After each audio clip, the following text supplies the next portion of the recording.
What is going on, Casually FC? Welcome to another installment of the Casually Chelsea show, here for your international break needs. I know we're closing in on the international break. I know you guys are so upset that you can't watch more international break. And some of you guys are actually genuinely upset that we got to go back to watching Chelsea. But that's a whole nother story. But ladies and gents, I'm accompanied here by the panel of Oliver, Chris, the Bridge 258. And as always, guys, if you haven't done so already, be sure to smash up the likes, subscribe to the channel if you haven't done so as well. Be sure to also check out the links in the description. Leave a comment down below if you're watching this in the future. Let us know what you think about everything we're going to be discussing today. Hit the bell notification so you're notified whenever we do go live. And as always, guys, check out the memberships. That's the best way to help out the channel by becoming a member, being a part of the community, sharing some of those emojis, and sharing some of those perks that you get as a perk of being a member. Well, that was a hard sentence to get out there. But big up to everyone in the chat. Let's go ahead and get this show on the road, starting off lighthearted and then getting into the heavier topics, which we will be discussing thoroughly, I'm sure, today. But let's start off with the first bit of news that I have here, which is on our friend, our legend, our left back, Mr. Ashley Cole. So he is now officially a Premier League Hall of Famer. So the Premier League has today inducted Chelsea legend Ashley Cole into their all-time Hall of Fame. This was 2 days ago. Good to see the man getting the respect that he deserves, as we all knew already. This guy is the best, if not one of the best in the game, in the English game, for sure. I don't know if there are very many left backs that are comparable. I think off the top of my head, maybe Roberto Carlos. He's better than Carlos. He's one of the best of all time, Marshall. I don't know. It's tough to name another one to compete. He's definitely best in the Premier League's history. Like I can't see anyone comparing it to him. Like, he can do it all. He can attack. He can defend better than most as well. Like, you see him against Ronaldo. Like, Ronaldo also says, like, it's as hard as opponent as Ashley Cole, because Ashley Cole would not let that man rest. And going forward, he can create chances, he can score goals, he can do this. So, like, to me, he definitely deserves to obviously be in Hall of Fame, especially Premier League. He's the best, probably, like, left back in history. I think, like, Marcelo and all that. That's where I think Marcelo's the best. Marcelo had a long. Marcelo's career, probably the best Brazilian left back. I think he's better than Roberto Carlos. But they're both similar. But you think Marcelo is better than Roberto Carlos? Yeah. Jesus Christ. Yeah. Speak on it, Ahmed. Like, I'm not even gonna speak on that one, man. That's okay. Crazy. That was just crazy. That was too crazy, man. Wait, part of the soundboard's back, not the whole thing, ladies and gents. I actually really like other left backs. Obviously, Jordi Alba. Jordi Alba's a hell of a left back, but Ashley Cole's like one of them as well. Like, he's one of the greatest left backs like in the world. So, is there anyone better than Ashley Cole at the left back, ladies and gents? In the Premier League, no. What about in the world? I know people. I know he played centre back. Chat, let me know in the world. Who do you guys? I know think he is played. better? I know he played centre back, but I would say Maldini. Maldini is a defensive dribbler. Yeah. That's a shout. He is mainly centre back, but yeah. Because and he started his career left back, but then he went to centre back. So you know he's not been there the longest. If that makes sense. Mm-hmm. Yeah, Maldini is one of the greatest. I mean, again, Roberto Carlos, you could probably make the argument for one. I would make the argument for Roberto Carlos. Yeah. Yeah, Roberto Carlos, of course. Marcelo and him, I'd say, was close, because Marcelo going forward, of course, he could give you the business, but and that was what he's more so known for. But the problem with him was the defensive side of it. The defensive side was the issue of him. Yeah, but Cole was well-rounded. He always had the defensive side of him on lock. But that's me giving Marcelo your microphone, by the way. I was giving Marcelo a negative, if that makes sense. Like, if there's he's not complete. Ahmed's talking to us like this. The microphone's all the way back here, and he's just like trying to talk to us he's trying to talk to us from all the way back here, and like it's so hard to hear the audio. And now, there we go. He's learning how to use his microphone, ladies and gents. You know what? Just for that, there we go. Ahmed, my guy, my G. I couldn't even bother to figure out. That's why. Ethiopian friend. Took me a hot minute to figure. Ethiopian. Ethiopian? Huh? Nah, it's not Ethiopian. No!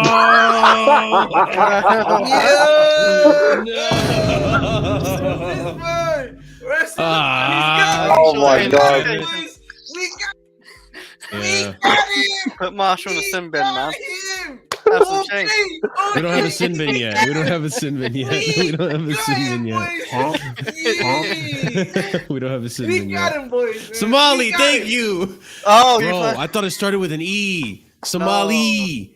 I got it wrong. It's an I. That even ends in an I. Oh, come Oh on, no, man. but the ending is an E. Somali. No, Oh, it's an God I. damn it. Somebody ends in an I. I did have all the time. I did have Oh, all the boy. time. Oh, I was gonna listen, say you got him, boy. Ethiopia. At first, I was gonna say. Say Estonian, and I was like, no, it's definitely not Estonia. What the I hell? knew it started with an E. Yo, this is what happens, bro. We do an international break, and I just forget everything, man. I forget who my friends are. I barely know if that's real Chris or fake Chris. Man, I don't know if that's Oliver or you see, this is what I mean. I don't remember Oliver Twist. There we go. That's that was the name. I don't remember anymore, man. Jesus Christ. No, everyone in chat, be quiet. Be quiet, everyone in chat. This is the problem. This is the problem about doing a fucking live podcast. Boys. No, If you ever that's- hear Marshall talking bad about the players of color, you know what I mean? Just remember, this is the clip. Shut up. Oh That's not true my at all. That's God. not true at all. You know what I mean? If I ever hear, I dare talk nasty about Jackson again. We got him wow. now. No, We no, got him, no, boys. no. We got That's him. not. No, I'm You just don't joking. got me. I'm gonna full throttle talk bad about Jackson now. I'm not. I can't. No, but on a serious note, yeah. I think Rashiko, yeah, big up to him. Very happy for him. I mean, there's a lot of Chelsea players that end that, ironically. Obviously, John Terry, but he's never making it into that 100 to be real with you, bro. No one's voting for him in unless they bring him in themselves. He's never coming in there, and we all know why. I think Drogba's in there already. Lampard's in there. I think Czech's in there too. Yeah, he is. Yeah. So that's our fourth player. Yeah. It's Yeah. Wait. Yeah. I just realized what you said. Yeah, I think because Eden Hazard was up for contention as well. I remember that. But that's votes. So if he wins the votes, then Fabregas will get in there too. Fabregas is also available to be voted in if they get voted in though. So because that's how Drogba got voted in last year. Who was that? I think Czech got also voted in last year too. Yeah. Yeah, So I think I remember seeing that. Yeah. So because basically what happens, they choose two to automatically go through each year, and then there's like 6 that are up for, or is it either 6 or 10 that are up for, what's it called, nomination, and I think they take 6 out of that 10 to go forward. Say if you get nominated, right, and you don't win it, can you be entered again as a nominee? Or Yeah, that's what happens. That's what happens. I'm sure you can, yeah. That's what happens. That'd be stupid if you couldn't, because well, too many people would lose out. Yeah, because John Terry's been in there for 3 years basically since it started. Hey, a lot. Oh, really? Well, he's been in nomination for 3 years. Yeah, bro. Who's he been up against? It's over, man. Yeah, if he's not getting, Chris, you don't need to answer who's he up against. You just need to ask yourself, is John Terry, and that's the answer. You need to Hey, answer. Louis Suarez has never been in two then in that case. He's not making it in there too. I'll be real. Him and Suarez have to be actually just put in there by the actual board. They're not making it in there. Man was blatantly doing it, man. Yeah, so. But yeah. Yeah, That's time will amazing tell special. if they actually make it in. But I mean, yeah, if you put 2 and 2 together, you can kind of understand why John Terry probably hasn't made it into the Hall of Fame yet. So it's pretty straightforward if you ask me. But speaking of one day. Jesus Christ. Speaking on straightforward, by the way, let's go on to the next thing that's going to be straightforward, which is potentially our new kits for next season. And guys, I'm not going to lie to you. I kind of like this home kit. If this is the home kit, I kind of like it. I'm not going to lie. So let's go ahead and discuss the new home kit. And Chris, I know you're going to hate it, so let's reveal it. All right. Breaking footy headlines can reveal the first real images of Chelsea's home kit next season, barring fine detail changes and sponsor. What stands out is an all-over wavy design, vaguely reminiscent of the effect of a foam ocean wave. I like this. Oh, shut the fuck up, VDYK. Anyways, listen, I think this is cool. I like that it's not overwhelmingly orange like we saw before. Like I remember you guys were shitting on the arrows that were on the top here before. They got rid of it. The carrots, whatever, the dicks, whatever you want to say, man. I'm just saying, whatever you wanted to say was these things that were pointing towards the mouth. Okay, listen, it looks cooler. I like these waves now when they're in there with the texture. It does look really nice. The only thing I would change is probably these. I don't like this light blue on there. I feel like that light blue kind of. I know you don't like the orange, but I feel like the light blue. Actually, yeah, it should be one or the other. It shouldn't be both. That's my 2 cents on this. What do you guys think on the kit, man? What happened to the other half of the stripes? Did they just forget about the bottom half, like behind? No, Do you really want stripes all the way through? Yeah, all the way around, man. On purpose, Chris. They're doing half stripes. It's on purpose. It's like a design thing. No, man. It's meh. I prefer the season's kit over it. That's pretty much it. Oh, this is amazing. Yeah, is meh better than our usual? This kit this year. To be fair, man. If I'm being honest, bro, the home kits in general have always been good. That's the one thing I always give them. Like our home kits, barring the one that we had in 2022, 23. The one with the Croatian zigzags and all that stripes? Yeah. Barring that one. That was horrible. But like, barring that one, like I've always said, the home ones have been good. But like, listen, at the end of the day, man, with Nike, we've not had that many iconic ones. Like, listen, Joe was right, man. Adidas and the Umbro days, man. We need those kits from the Adidas Umbro days, man. You know what I mean? That's what we need.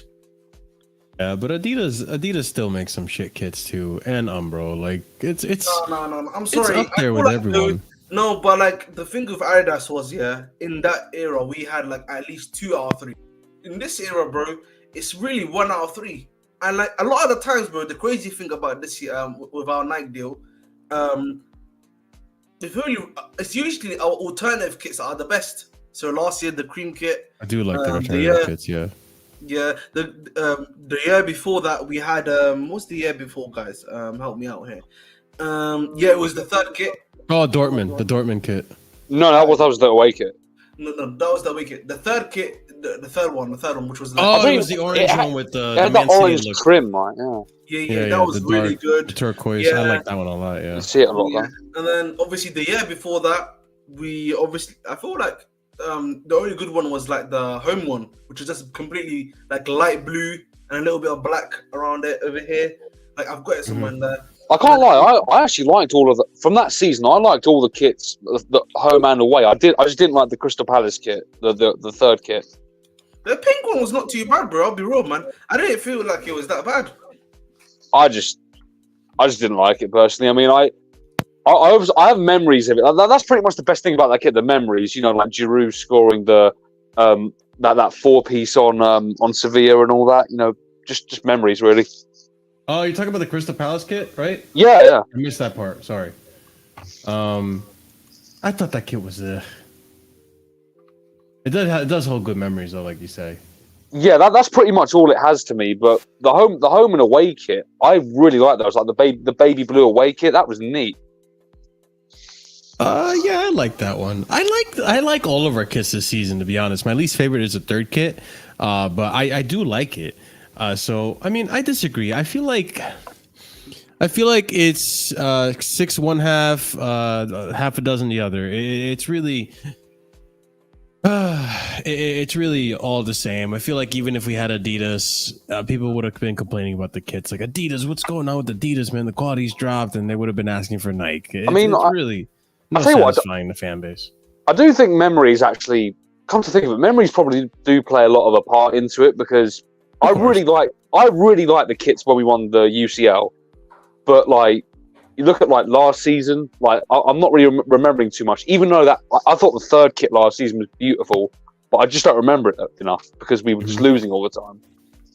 I mean, Chris, ignoring Ahmed's collection of kits in the background, you're the true kit connoisseur. Tell us your thoughts on this kit, man. Fucking prick.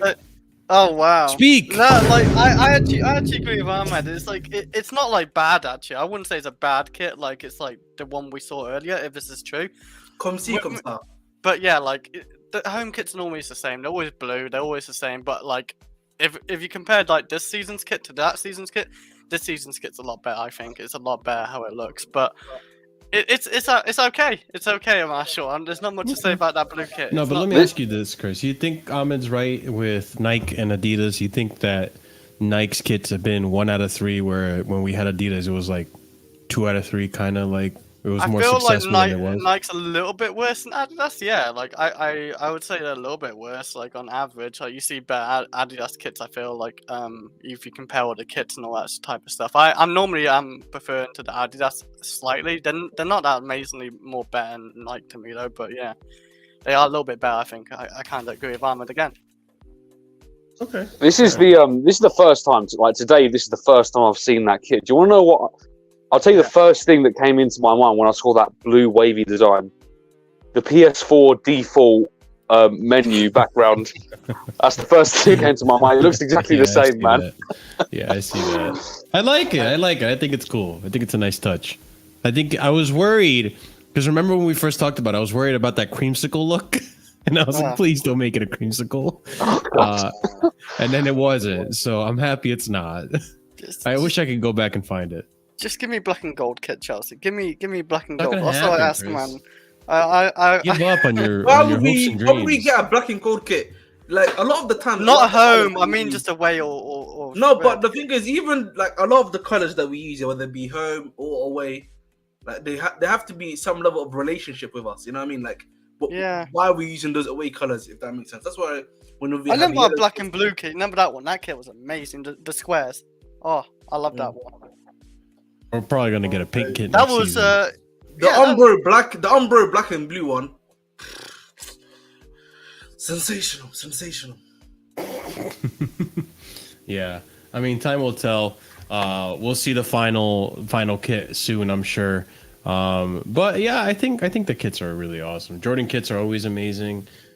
I don't know. I haven't done enough research on the Jordan kits. I'm sure they're fire. Like I feel like every kit, like no one sponsor is gonna make a shit kit consistently. I feel like everyone's always gonna hit at some point. So. By the way, Marshall, I think we had a better relationship with the Adidas. Well, we had better kits with the Adidas kits in the past as well. I strongly believe that part as well. Like the white and blue one, the black and blue one, the yellow one I liked a lot as well. I actually did like that one a lot. Like the blue ones they had, the home ones are nice and clean. Even the black one, I remember just a nice and black clean one. I prefer the Adidas. So. I mean, not to dwell on this too much longer, but don't you guys think part of it is because of like nostalgia? No. I'll be honest. A little bit. I can't discount it. Well, no. But like, I think the thing is though, it's not. I don't think it's that big of a factor because if you actually compare them, generally speaking, they actually. I think the color sets were really done really well together, and I think the designs in general were really good. Like, there's the blue and gold one, for example. The Adidas blue and gold, which was I think 2012, 2013, was amazing. For example. Let me have a look at some of these ones actually, because I can bring Yeah, go ahead, man. You know what? Just while you do, I think I've just been thinking actually the sponsor probably helps a lot. Like that goofy ass 3 logo. Like give me that green I hated Samsung that back, 3 man. logo so Or give me Yokohama back, not this goofy ass 3. You know? Samsung's Infinite almost Athlete's one not of them. bad. I don't mind it. Yeah, Well, I yeah, know. even the athlete looks clean. I'm fine with Yeah. that. The 3 That was 3 though, horrible. oh I my hated God. the 3. The 3 did ruin a lot. I feel like the 3 did make it a lot worse. Yeah. Oh Now that my you think God. about it, yeah.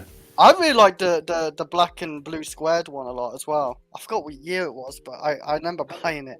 I can picture the one you're talking about. Yeah. Yeah. Like just was it 2013? I think it's around there. Maybe. Oh, my memory's gone. Yeah. Okay. Here we go. Yeah, I'm gonna bring it. I'm gonna share my screen. If you don't You mind. can share your screen. Yeah, I share my screen and Marshall just brings it up for me. I don't know. Wrong screen. Chris, how long have you been doing StreamYard, bro? Come on. Honestly, I barely pay attention who's So doing what. yeah, obviously Yeah, I this can is tell. bits from 2020, 2019. Like, look at 2019, the bro. black one. Like, fuck me, man. Barring this one, and then this is like the centenary kit, I think it was. Yeah. Or like, That Oh, kit's that cool. FA Cup kit is so nice. that one is that kit's really awesome. nice. How do we only do that for one game? That was such a nice kit. It was. Yeah, this one you could probably argue I didn't get that one's pretty good. This one, I'm sorry, bro, too much yellow. I love the this- yellow, man. Stop painting the that yellow. was- It's great. Oh no, that yellow, that Pacific yellow that we See, had. this is that what I year- mean. This is what I No, mean. that Pacific. No, because the one from this year. Consensus. You like it. But or look at you this. hated it, But, I hated that kit. No, but I hated it. that I yellow, wasn't a fan of this that one actually looks good. When you The free actually are solvent, wearing man, it, it ruined it. yeah, the free is horrible. That's what I just said. But this yellow, nah, man, I'll be real. I got It's that a bit blue of a, one. it's a bit of a actually from the darker airport. yellow. That 2018 Yeah, one. It's a bit darker. Yeah. I actually wore a Chelsea yellow kit on the beach, and a bee was chasing me. Thought it was a flower or something. Jesus Christ, Chris. Like, look at this one. I think this is our first year of Nike, by the way.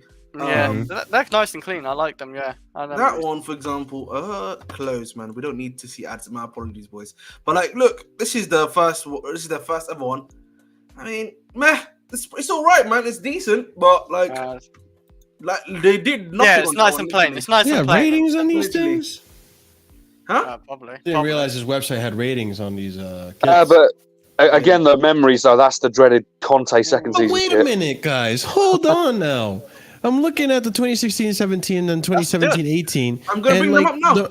Yeah, but Yeah, like look the at this only one. difference is that this has a collar. It's got no. Look at look. Come on, the Chelsea badge. Look at the Chelsea badge. It's got those all- badges Oh, on this looks as like a pattern. pajamas.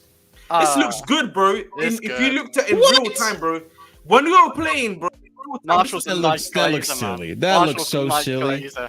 This one, the black one, bro. I had Oh, this that one. one. Have Yeah, a that's look. cool. I Have a- like that. I I think had that's this cool. one. Yeah. I have this one. That one was really good. And then this is the special edition version of it, which is really nice. And then this one was actually pretty. I'm a sucker for my white kits, man. They are Yeah. so that nice. one wasn't too bad, honestly. This is our last year of Adidas. Bear in mind. Look at this, man. Talk to me about this one. Talk to me about. Look Okay, at that, to be man. fair to Nike, though, they're changing it up. I'm seeing 2 years in a row of Adidas the same kit, bro. God damn. I mean, I guess It's it the same depends if kit you with like some variety or not. variations. Look at the white. Look at this white kit, by the way. I have that one too, man. Oh, I didn't know it was Netherlands. Okay. Come on now. This is quality, bro. I didn't know Chelsea Quality, was a man. Dutch club. I didn't know we played And for look at that, the freaking third kit. Eredivisie. This Oh, is That's I dope. didn't buy that That's dope. one. That's dope. That's dope. Yeah, yeah. bro. I'm telling you. Look, yeah, Getting the then- memories back, man. This is nice. Look at this Where's- one. This This is the one. I like that one. Yeah. I had that one. You know what I mean? Mhm. They were mixing it up, bro. And then this yellow kit. Oh, I like hate this. Yellow kit. Oh, you like that one? Okay. Yeah. I love that kit, man. This I yellow have kit it. is nice. It's just like It was and so the tight away though. kit. I remember. This is one of our best away kits, by the way. With like, this is like got like Ooh. a thing. Marshall, Yeah. love first man.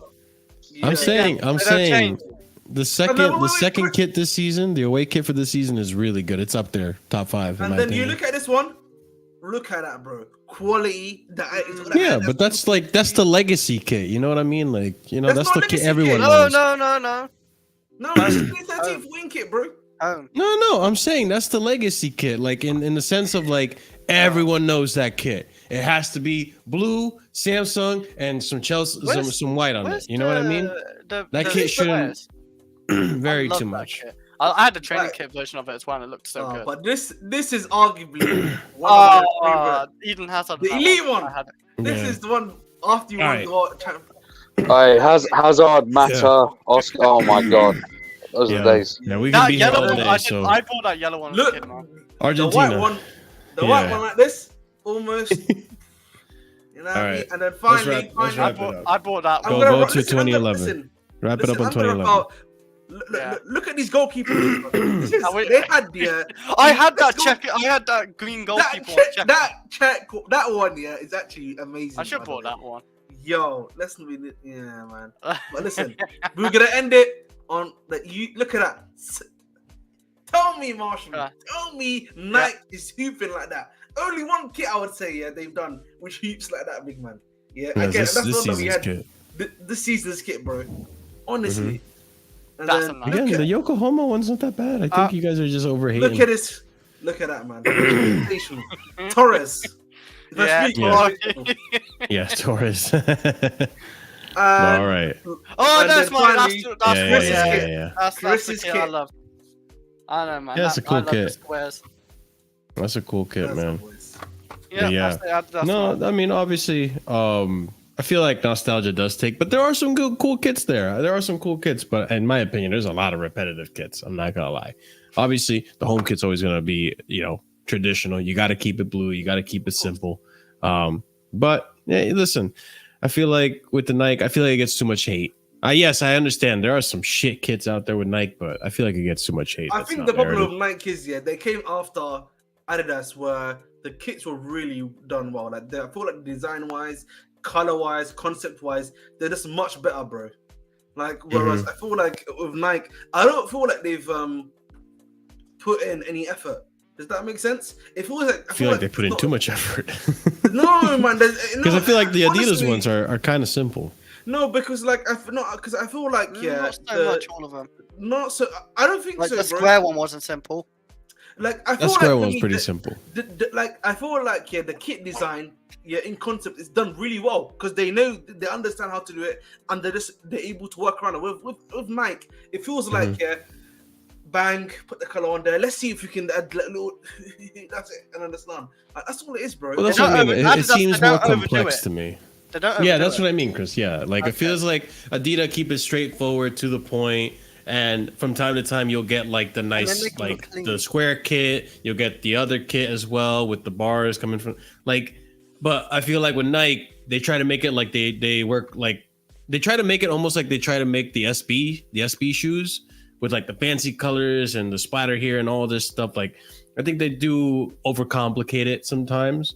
But I don't mind complex patterns. It's just got to be done right. The home kit that we had with the zigzags and that's too much. That was too much. But this one with the cream in it and stuff that we just saw, I think that was going to be really cool, man. Yeah, it's okay. Mm-hmm. I'll probably buy a away kit this time because I bought a home one this year. And this I do want to buy that away kit before the season ends. Actually, they go on sale at the end of the season. Don't Yeah, they? they normally do, and I normally do. Get Actually, might in do 1 that. month time. In 1 month. All right, ladies I'll and be gents done. in chat, everyone watching, listening, 1 month time, get your kits, okay? I'm gonna get a home kit and I'm gonna get that away kit. Enzo's gonna be Look the at home Joe. kit, Look at and then the Joe. away kit has to be something. I don't know what the away Yeah, I kit got is. Enzo on my home. Creativity, Marshall. Yeah, Nike creativity. What do you mean? Which athletic Copying Madrid kits kit are you from talking Yeah, about? no, Joe? well, see, thing is with Nike, they do actually have similar kits with other teams. I've Yeah. noticed. Listen, we'll see. Time will tell. I beg people look at more Adidas kits in comparison and try to find the shitty ones. I'm telling you, you'll find them. That's a couple, but not as many as But yeah. Nike. Yeah, I'll get we'll talk about them. I'll get a Lavia away kit. It's all 35 minutes he played for us this season. But all right. Let's get to the next topic that I have for you guys. We're going to talk about our new sponsor, or potentially our new sponsor. I think this is going to be a potentially new sponsor, and I hope it is because I want to get this over with. We can't be sponsorless going into next season again. That would be embarrassing. So we got to get our shit together. I know things have been really shaky, haven't been going smooth, but I'm hoping as time goes on and as these owners get used to how things work in football, that we can smoothen the cracks and we can actually like hit the ground running and actually do things properly. So let's go ahead and new front of shirt sponsor. Let's look at this. So I have here from Nawaf Oga. Negotiations are progressing between Chelsea and Riyadh Airlines to become the new shirt sponsors next season. I'm hoping we eventually, if this does get solidified, I'm seeing if anyone has like a sample of what it may look like. Riyadh Air across the chest. I feel like if you could imagine this logo right across his chest, pretty simple, pretty straightforward. I think it would look nice on the kit that we just saw. Like a nice white Riyadh Air across the chest. I don't know, guys. What do you think about this sponsor? What do you think about just everything in general going on with the sponsorship? Are you actually a little upset that this isn't done and solidified yet, that we're still looking for a front of shirt sponsor? It's nice playing. Okay. Huh? Good observation. Like, I don't know how much money they're actually gonna bring in. Like, hopefully it's more. Do you than care what we about have. that? I do actually care about the money sometimes, like, because it helps Chelsea out really. Like, if it's like 50 million, over 50 million, great. It does. I like it when it's words and shit like that. I don't like when it's a big logo like a 3. So I'm thankful it's not like something like that. So yeah, like it will look nice on our kit. I think I like the what's our sponsor now? Because I don't even know about my new kit. Infinite Athlete. Infinite Athlete. Infinite Athlete. Yeah, I like that one too. So yeah, I just like words. Original words I like is Samsung, but we're never gonna see that again, sadly. No.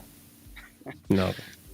Are there ever any teams that go back to the original sponsor, the original front of shirt sponsor? The problem with Usually Samsung- once they're done, they move on, right? And they don't the go problem back. the problem with Samsung is that they don't need like club sponsorships to do club sponsorships anymore, bro. They're already well known. They get their P's, man. If you hear Samsung, you don't need it to be on a stadium. Maybe on a stadium, you might feel like, you know what, Samsung Stamford Bridge Stadium. You know what I mean? Something like that, maybe. Yeah. But like, yeah, or like that's the only thing they may need. But other than that, no chance, bro. Yeah, fair enough. So, Oliver, do you have any 2 cents on this? I'd just like to add, we're currently getting 40 million from Infinite Athlete, so you just want to be trying to get something over that. Really, that's the main concern. With potential financial issues on the horizon, you're looking more for money than design here. So, if it pays well, then we should all be happy. Yeah, fair We should enough. have I mean, multiple sponsors like an F1 car. huh? We should have multiple sponsors on our shirt like an F1 car. Like, sponsor We- on the left arm, sponsor. We do Right have arm. multiple sponsors. Not really. Well, we have a main front One on our sponsor back, on the front. one on our back as well, maybe. Oh bloke no, on the that'd back. be. that's too Run around much. like a sponsor shirt, man. Where are you going to put the name on the name and the number on? Oh On the no, back. they're the top. I mean, they're the lower half of the kit. Like the Oh. bottom half. Like sponsor there. Like I think that could look too crowded before long. yeah, like just get some sponsors on there, man, and give us more money. Depends on who the sponsor is. I mean, if it can be the back, the bottom half of the shirt, right Jordan. underneath the number. Ooh, Jordan looked good under it. no, we're not doing that, man. That's never happening in football, bro. I know. What do you mean it's never happening in football? I'm pretty sure it's happening in football. No, it's not. Sorry, we've never had anything at the bottom. No. Us, we haven't, but No, in at the football, back. it Do you know has why? No, at the back at all. Because the reason why we don't It's have not this because there are some players that will actually tuck their shirt in. So you literally lose the point of the sponsorship. Yeah, fair point. Yeah, this is not. I Cause feel it's not even like an NBA kit. Like if I put an NBA kit, yeah, and like I see like there's something at the bottom of it, that actually doesn't work. Yes, there's a reason why there's no on the bottom of it, because anytime anyone wants to put on the kit here and say I want to tuck it in, because like I don't really want to. Yeah, Aspie be moving around finished, like man. this. Aspie be finished. That's really good, man. You know what I'm saying to you? Like, Yeah, that's what I you can't have mean. it. I'm pretty sure there are sponsors on the back. Not at the bottom though. It can't be at the bottom. Maybe at the top. Maybe like on here. Like it might be like a. I 90, haven't seen a kit with the bottom but not on the actual bottom. Like right at the bottom, because once you I'm put. just gonna look at bottom. Maybe it is. No, who's that? Who's that French player? Oh my God. Benayoun? That he's Israeli, big man. No, not Benayoun. Not Benayoun. And he is He's a Israeli. striker. He's a striker. He's French. Benzema. Lakis. Ben Yedder? Ben Yedder, good. thank you. Ben Yedder. Oh. What team does he play for? I feel like that team has. Oh, I can't remember. Monaco, right? Leo. It'll be either Leo. Probably be Leo. You're talking about. He then. plays for Monaco. And doesn't Oh. Monaco have No, he sponsors plays in the back of the for- kit? Sorry, Oh, he's just at look it Leo. up. It's Monaco. He's talking about another guy. I'm talking about another one. Sorry, my apologies. Yeah, let me Ben look Arthur, up this. I'll Over Well, 8 sponsors. Oh wow. That's an actual F1 like kit there. I feel like AS Monaco have a sponsor in the back. Oh, maybe they don't. Shit. Unless the collar count. Yeah, collar. Yeah, I guess. So. Yeah, That's what I was guess saying you to want to bro. put. Yeah, Maybe okay. it has to be somewhere here. But if it's at the bottom, bro, that's just Fair stupid enough. because player would have stuck Yeah, it in. yeah, I know what you mean. Yeah, Yeah. Ben Yedder. Thank you. Yeah. I couldn't remember that guy's name. But yeah, all right, fair enough. I mean, I do like that we're making moves already on it. We should get this sealed before. I would say my deadline: get it done before preseason, please. Get Paramount. Ooh. You need to get it done before We you can't release get the Paramount. kit because, like, listen, some people have found it nice that we released a kit without a sponsor, but it is kind of embarrassing to the wider footballing world. Mm-hmm. Yeah. So I get it. Like, we need to. Yeah, we need to get our shit together when it comes to that stuff as well. We hired someone specifically to get that stuff together. Exactly. When this is supposed to be their area of expertise, and yet we struggled so much last season, and apparently so again. Mm-hmm. But all right, continuing on with the show, ladies and gents. There's been some drama amok in terms of Chelsea in general and the fan base. One of them that just joined us. What's going on? Winter surfer, spring surfer, summer surfer, all season surfer. But yeah, I might change it to that actually. So, the all season surfer. change it to that. Yeah, there's so many have been springing up everywhere. The franchise. But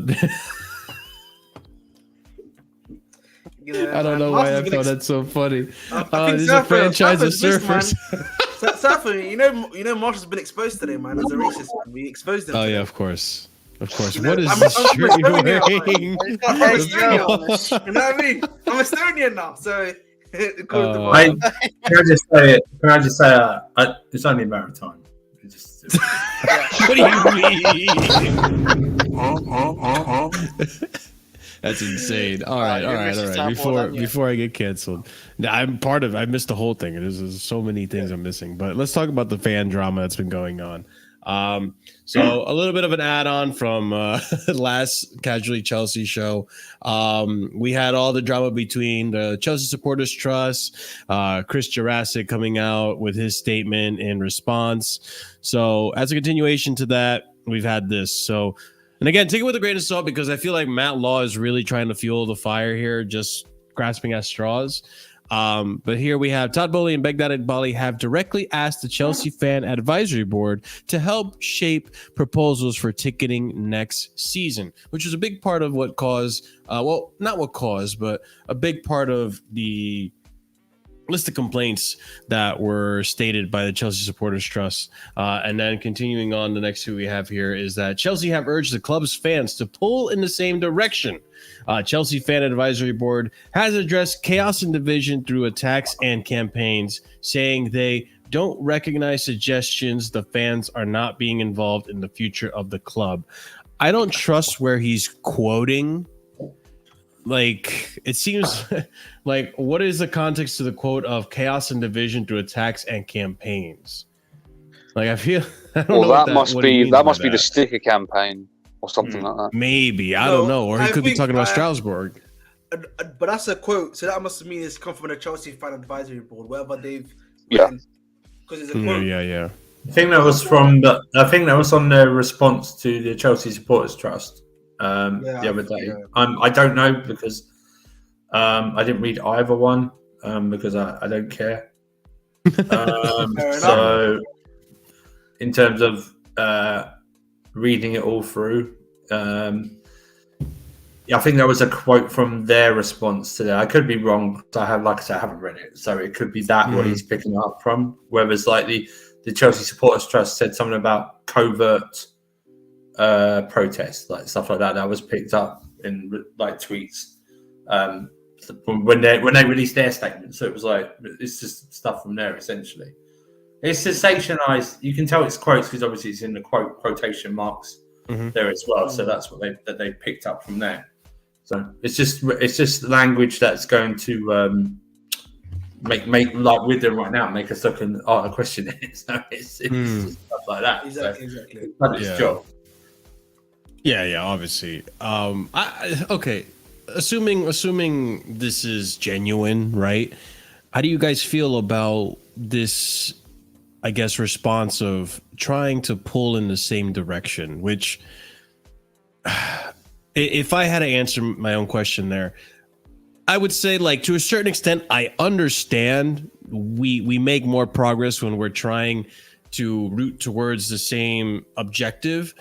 But at the same time, like, the fans have a complete right to express how upset they are with how things have been running, which we've done on here. We're not happy with how things have been going. We're not happy with the appointment of Poch and where it's led us. We're not happy with the lack of actions from the directors who were appointed by the owners. You know, we're not happy that we're in 11th this season. We were in 12th last season. There's a lot of things to be displeased about. Obviously, we try to come at it with a rational brain and not get over emotional and overinflate the truth. Obviously, we try to be based where we can be. But at the same time, like, if I have complaints about the club and I don't recognize my club anymore and all this, I'm gonna express it, and I'm gonna stand my ground on that, you know, until the owners prove me otherwise. But that's my take on that. So there's no actual clear, in terms of supporters trust. I did read it, but it was like one of those things. It's like, what I said earlier. There's no set problem. It's a list of problems. Yeah, so it's like the one, whatever it is. So pulling the term Chelsea pulling all together, I don't think there's one 100% item on the list that to focus on. Do you know what I mean? It's the potential financial implications, what the FFP, the property sustainability is. It's Poch, it's the directors, it's the people it's the ownership running the club, how they're running the club. It's the ticket sales, it's the stadium problems, it's, you know, stuff like that. So there's no like one like in previous, like with, like say maybe United protests and stuff like that. It's really focused on the ownership, not like in the Glazers. This is wrapped into one. This isn't. It's sort of broken down into several parts.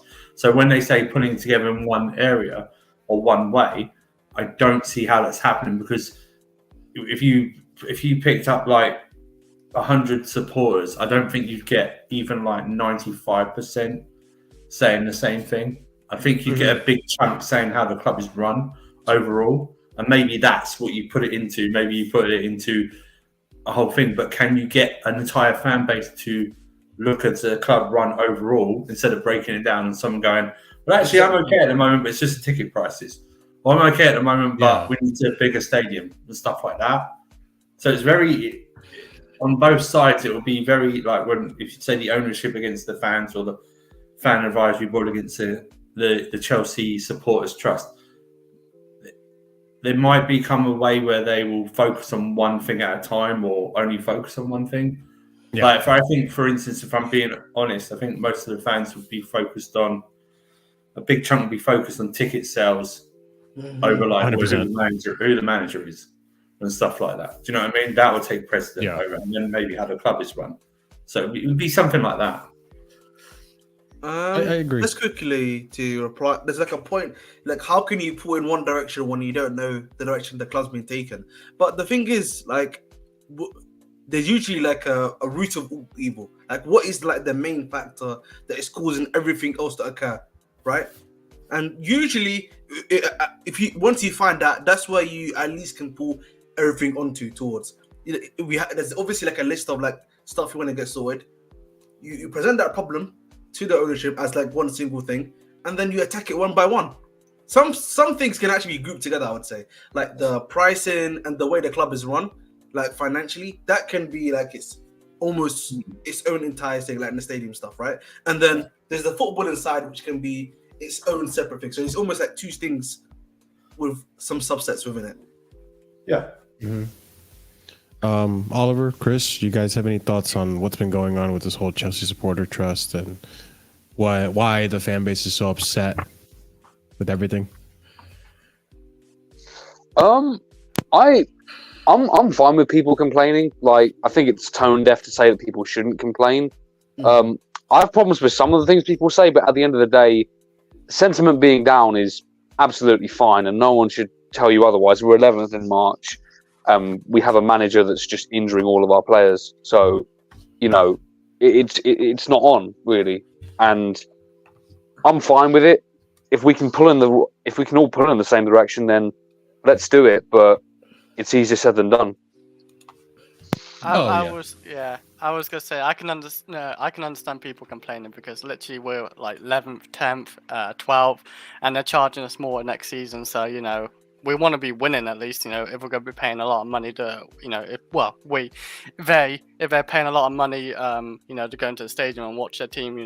Most times when we watch our team, we're literally shit in the bed, like we're just playing shit. So yeah, so I can see why people complain about that type of stuff as well. Like you're paying more for what? Just watching us be shit. But haven't they, like, even under Roman and under this new lot? Yeah. There's been little. Someone correct me. I'm sure there's been little ticket rises. Like there's the tickets, the ticket prices have been frozen much more than they've risen in the past like 20 years. Even under this new lot, I think they froze it under the first season. Am I correct? Yeah, they did. You're right. This season. So it's like it's not as if like it's gone up and up and up. We're not talking like Arsenal things, or even Fulham, right? Even Fulham, like early this season, like, the highest ticket was rumored. The highest season tickets like £3,000 or something like that. Yeah, and I understand. I think the ticket price thing wouldn't be an issue if we were doing better. Of course. You know what I mean? Like Man City are raising their ticket prices, and rightly so. And you're getting some Man City fans going, "Why are you doing that?" And you can go, "Well, hang on a minute. Do you know what I mean? You're watching the best footballing team in the world. Do you know what I mean? Or up there. Yeah, exactly. Whereas if we were like, even if we were in the title race, we're in the top 4 mix and playing some good football and stuff like that, I don't think you'd see as much thing like this. It wraps into the team's performance as well. What are you raising the ticket? We've had shit football for 2 years. Understandable. It's just so important to bring up, to be honest, because like I know the Chelsea supporters trust were talking about like direction and communication. Well, there was none of that under Roman, but we were winning. So a lot of it just comes back to the sporting side at the end of the day. Which made me laugh that part that customer supporters customers. So sorry, didn't mean to say that. That was a slip. Sorry. I didn't mean that. You doing a customer? No, sorry. I had an interview yesterday. I had to say that the word customer like 50,000 times. The Chelsea supporters trust. That's the thing when they go, oh, we need communication from the board. And I was thinking, when did you need but that rolls into the winning thing. You didn't ask for communication before because we were winning things or we're up in the top 4 or something. You never asked for that before. Why? I see. The problem is with social media. I wouldn't have known whether they would have asked for stuff when we had the transfer ban. Do you know what I mean? I can't remember that being, because I don't think football social media was, even in 2019, was where it was now. Do you know what I mean? And like stuff like that. So would you want us? That's what I mean. You wouldn't want us. You wouldn't care how we were being run if we were further up the table and playing well. Do you know what I mean? It's 100%. I think you know what. I think what also hurts us is that because our ticket prices have been so low, and like I think if I'm not mistaken, we're like the second lowest in the EPL before this season, for example. It's gonna come like as a crazy shock to the system. And then when it's confounded by the sporting stuff that's happening right now, it doesn't help either. That's just like I think the reality of the situation that we are currently in, isn't it? Sorry, Vic. And he's been a member for 6 months, so congratulations to Vic. Yeah, sorry, that customer thing was a fraud. I didn't mean that.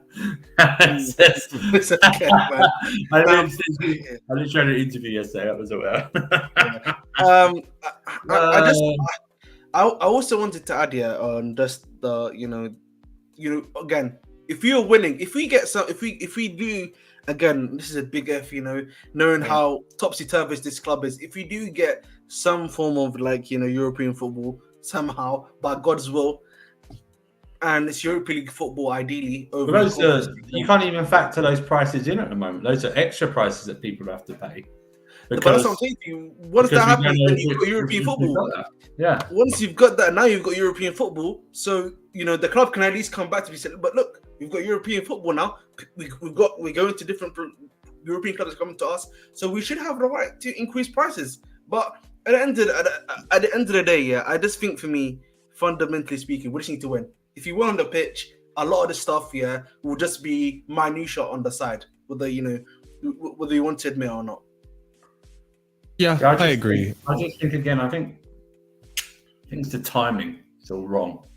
Exactly. Yeah. We were closer to the end of the season, and we were in the mix for 6th or 7th, and we were in an FA Cup final, and you release it around the end of April or something like that. Yeah, it might. There's still be people that complain, but it might be softened a little bit, or even after you win the FA Cup. Like, it all depends, because I don't know. I don't have a season ticket, and I wish Fatou was here, and he would let me know when the actual. I think maybe they have to release it now, because I think they start sending out stuff about next season, about the season tickets and stuff like that around now. Oh, fair enough then. But if you listen, it's all about what's the term? Demand and supply, right? Supply and demand, right? If you don't want to pay with anything, you have a choice in life. And people go, "What are you doing that for?" But you do have a choice not to pay it. And if you can't pay it, don't saddle yourself with debt and stuff like that. Because even if you love your Chelsea team, it's not worth you going into debt for. Do you know what I mean? But if you don't renew your ticket, your season ticket, or you don't buy a ticket for the day, it will be taken. Chelsea, I'm sorry, even in 11th, Chelsea are one of the most popular teams in this league. And destinations in London, so it will be taken if it's not heritage. Not taken. Well, yeah. Yeah.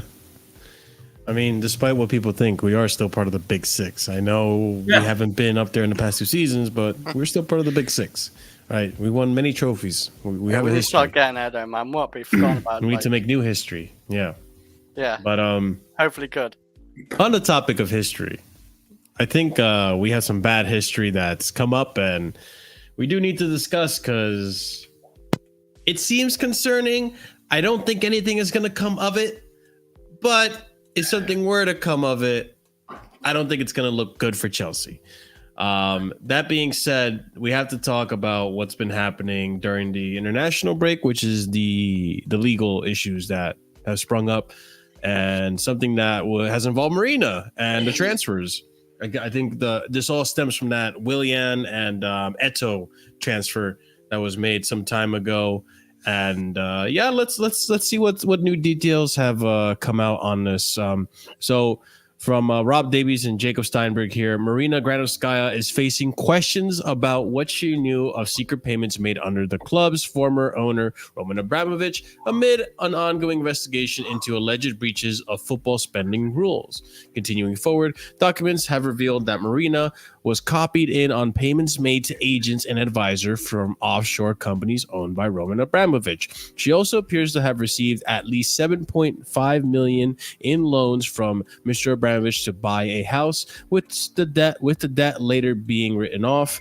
Mr. Abramovich and Ms. Granovskaya did not respond when asked for a comment. This is coming from The Guardian.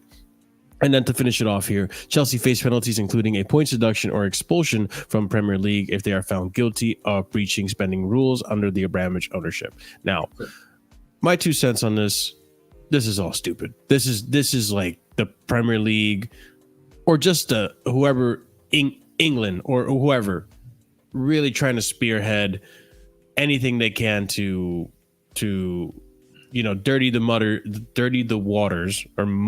waters with Chelsea. And it's not like Roman is the only one that got involved with, most of these club owners, whether it be the Brighton one or whoever, they're going to do shady stuff. They're going to have offshore accounts and all this and that.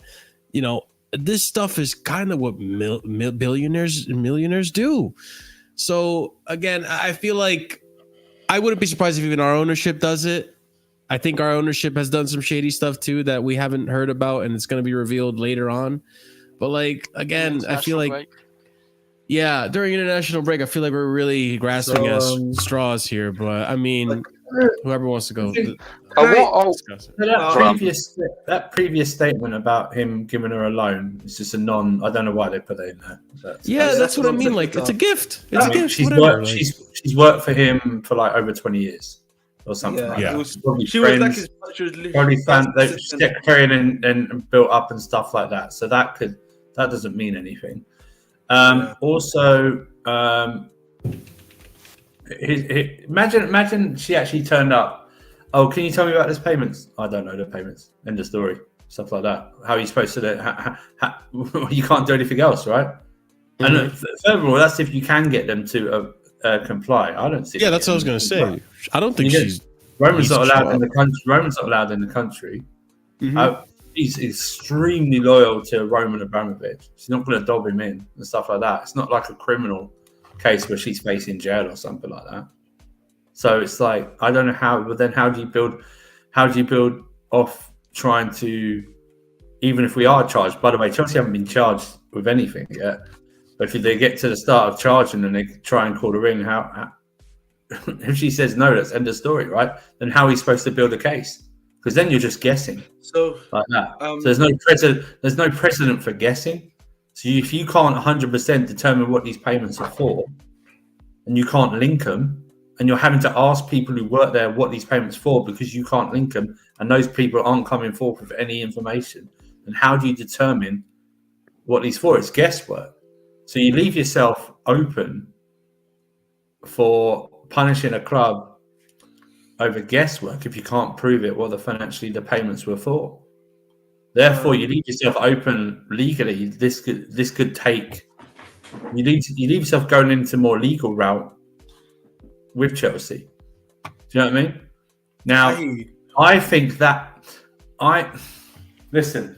Do I think expulsion will happen? I don't think expulsion will happen to City or Chelsea because there's too much money.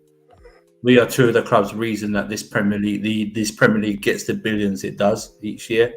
Not your Nottingham Forest, not your Everton, stuff like that. Chelsea are part of a package with other teams that get the biggest ratings for overseas money, let alone this money. Now, points deduction, maybe a points deduction, but then that presumes then you found proof of what because I don't even know what we're going to be allegedly charged with, let alone that. So I'm working off that.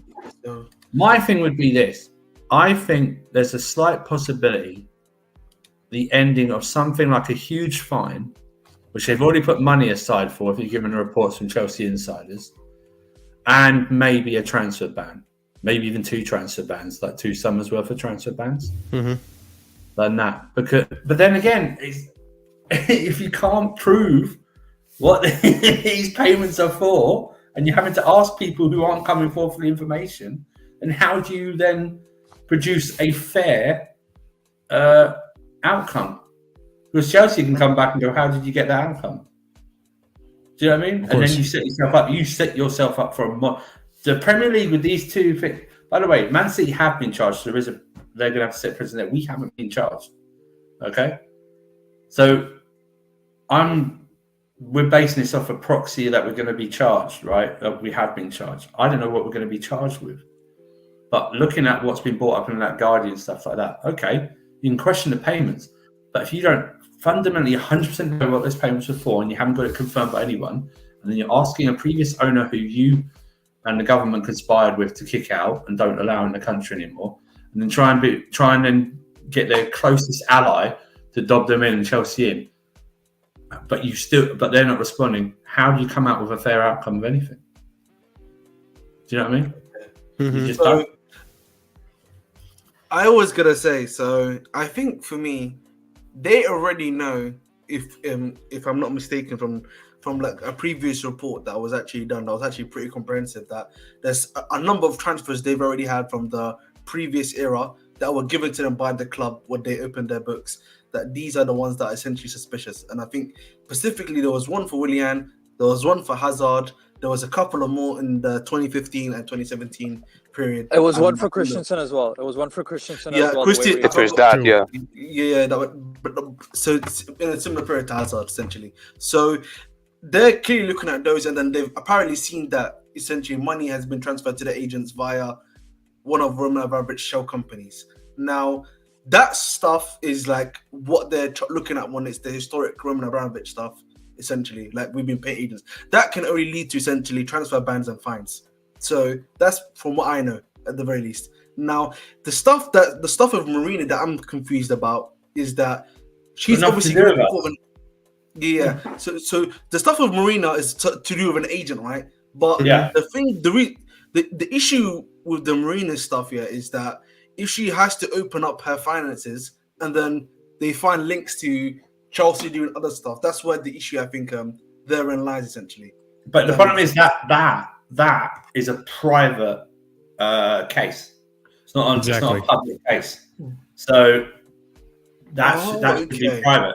That's I don't know why this has even come out in the public. Yeah, because for me, the way they were reporting the stuff, I thought that this whatever because obviously if something gets put into evidence and it's in a public court, that means like obviously it's going to be available for public consumption and could actually be used by the EPL as even proof of their own, essentially, to back up whether or not, but then again, it's like, how do you pertain it? Like, what these payments? I get what you mean. You know what I mean? It's like these payments could be, if they can connect it to the payroll, though, because remember they have the payroll now, they have the account history. If they can, connect that payment to whatever that is, and they have maybe the similar shell company, that's how you do it. You would have to assume. Yeah, but she doesn't even have to comply though with this FA thing. It's not like a legal. She doesn't need to. But if the evidence if the evidence is available for public court reading, like like with anything else, and it's not sealed, then it doesn't matter. If it's not sealed, but yet whatever the outcome. If it's not sealed. But if it's not sealed and the outcome of this trial is like there's nothing against her.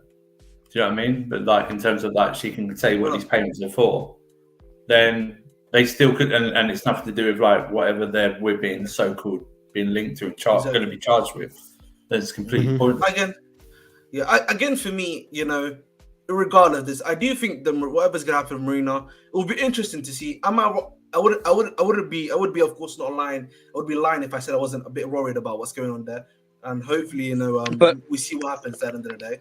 But I think if we're being realistic on what's going to happen to Chelsea, I definitely do see a transfer ban happening. I'm pretty sure maybe you guys also agree with this. And I wouldn't be surprised if we get some level of point deduction, but I think it'll probably be on the level that what Nottingham Forest got, where they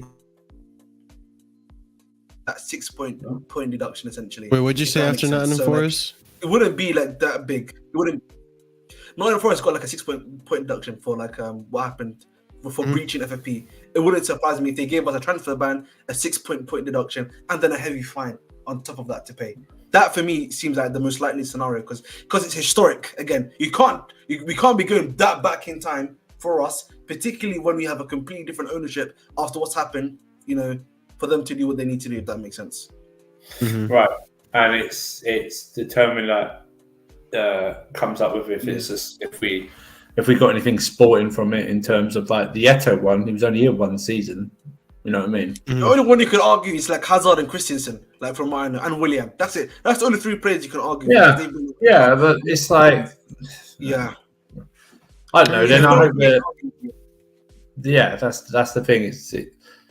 If the payments can be easy, it's like I'm saying to you, if they can't get a response from Marina and Roman about what these payments were for, and no one's coming forth, then they can't get a actual credible resolution, whether it's good or bad for Chelsea, right? So if there's any doubt, they can't then come down with with punishments. Because we could come back and go, well, you haven't actually. We could come back to them and go, you haven't actually proven your case. Do you know what I mean? And also, because you haven't proven our case, you've actually defamed. You've actually there's a case for us to sue you for defamation. And then you are talking big boy money with the Premier League. And if you think the other Premier League clubs then want the Premier League in some type of fight with one of their own teams that could cost them millions as well, and the Premier League aren't into that, and you got another thing coming. So that's why this case and the City. By the way, we haven't got a case; we're not even charged yet. So do you know what I mean? That's it's. I need to get a lay of the land with what we're charged with first before we can say anything. Yeah, and we've not even been charged yet. What are you going to say, Curry? I was gonna say, Ahmed, I'm not too worried about this Marina thing. I think it's gonna last years. Because first of all, I don't think there's any reports of her being back in this country, so it's not like she's gonna be here. Yeah. She's in Russia or wherever she is. So I don't think she's gonna cooperate in that sense. We already know how loyal she is. I think they can only extract the amount that we as the club have given the government and the Premier League, but I don't think they can do much more than that, in my opinion, right now, based on what we know, right? Like, sure, you can kind of track some of the shell companies, but then where does it go from there, and then so on and so forth? And they're gonna fight tooth and nail for this anyway. So I know, at least for this season and next season, I don't think it's gonna be of any trouble because, like Andrew said, we haven't been charged. She hasn't been charged yet. She's just been called. She's gonna be like unhelpful to the max. So it's like, I think it's even more than like a Man City thing, right? Like, and Man City have 115 charges. Some of them are for grass and stuff, sure, but like other things are them just boosting their own companies, right? Which is similar to ours, but they've done it apparently on a massive scale. Because we did it, I guess, most of our financial doping, if you could call it, before FFP. Well, they had to do it during FFP. So that's why I'm not as concerned, right? Because we did our doping when there weren't any regulations, when Roman could pump in $1 billion and we could be $2 billion in debt, and then we did do it when, but we did do it then, bro. We did. 2012 FFP existed in 2012. No, I know, but I'm saying our majority of our financial doping was before FFP. I'm saying, you know, when we bought the whole Makalele, we built the dream team, we spent X amount of money when Jose came in, so on and so forth. That's not been referenced as doping. Yeah, but again, they're not charging us for that, bro. This is the stuff that is being looked at is post 2012. So it's no, I understand. I know. No, I understand that. What I'm saying is, I'm comparing us to Man City, where most of their doping happened during FFP, right? Because they bought their club in 2008.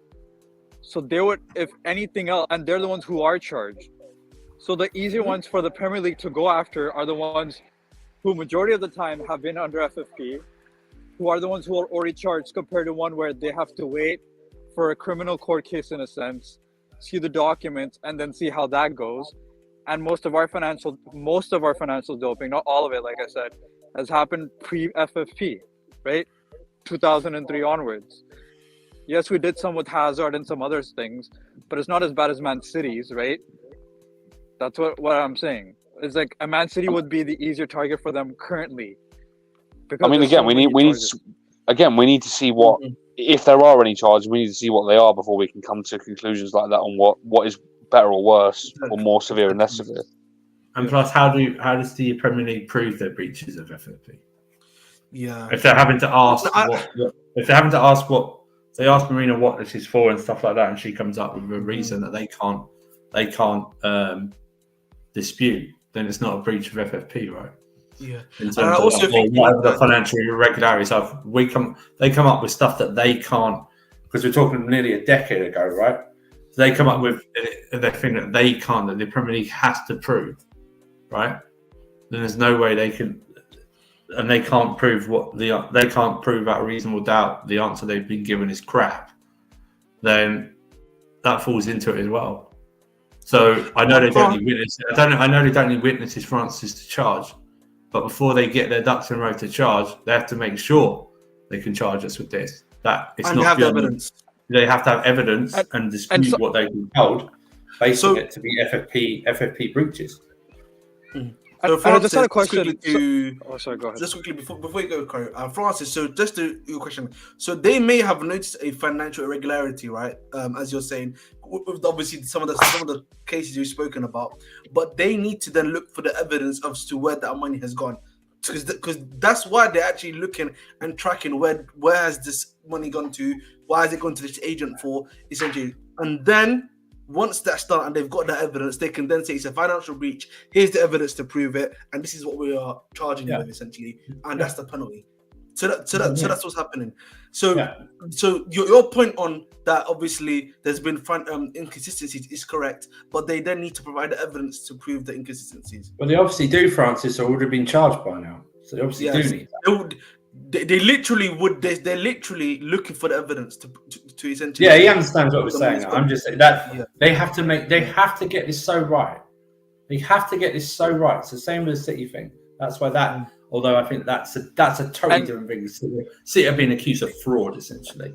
That's Yeah, and also totally we've been different- we've been very quote unquote responsible. right. We reported ourselves. We, The FA unlike Man City, Premier League who's didn't even like know right about now this. got their like Man City's got their lawyers out, and you know they could if they're I mean, charged for some of these major things, they could be even more point deductions, right? Kind of like how with I think Forest or with one of these two clubs that recently got charged because they were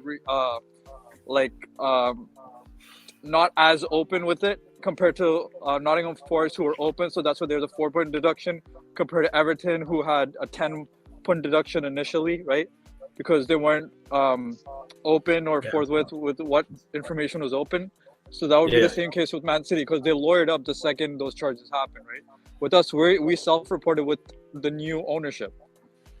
So and the question is, just a question I'm wondering is, I know we got a transfer ban for the kids in a sense in 2020, right? That whole transfer ban saga. 2019. But that right, 2019, right? And that was for prior discussions in the 2010s. So wouldn't Christensen be under that? Because he was a kid. So is he not? No. It was for. I think it was for a specific transfer. It wasn't just for one. It was Okay. it was for a specific transfer for a 15-year-old. That's what happened. Okay. Here's another thing. This is very important as well. Bruce Forgot to mention this. Yeah. Bruce Buck was also head of pay at Premier League, the body that would have investigated Chelsea's spending, had an investigation taken place. Well, I sometimes think that Bruce Buck was just hired as just like a face. Do you know what I mean? Like like a figurehead. I honestly like to go out to media to do the parties and whatever and stuff like that. If you think he was involved as much as like Marina was and like Gould before her and Kenyon and stuff like that, then I just don't see that coming. As well. I think Bruce Beck was just like tender parties do to Chelsea, this and that, do that. And even if he was head of pay at Premier League, I don't whatever. Do you know what I mean? It's a point of I need to get if we're charged, because it's still if for me. If we're charged, I need to know what we're charged with. It's non-disclosure as well. That's City's problem. They didn't disclose, and City have said we've got irrefutable evidence. We haven't done that. City haven't admitted to anything, and people forget. It's like I'll keep repeating this.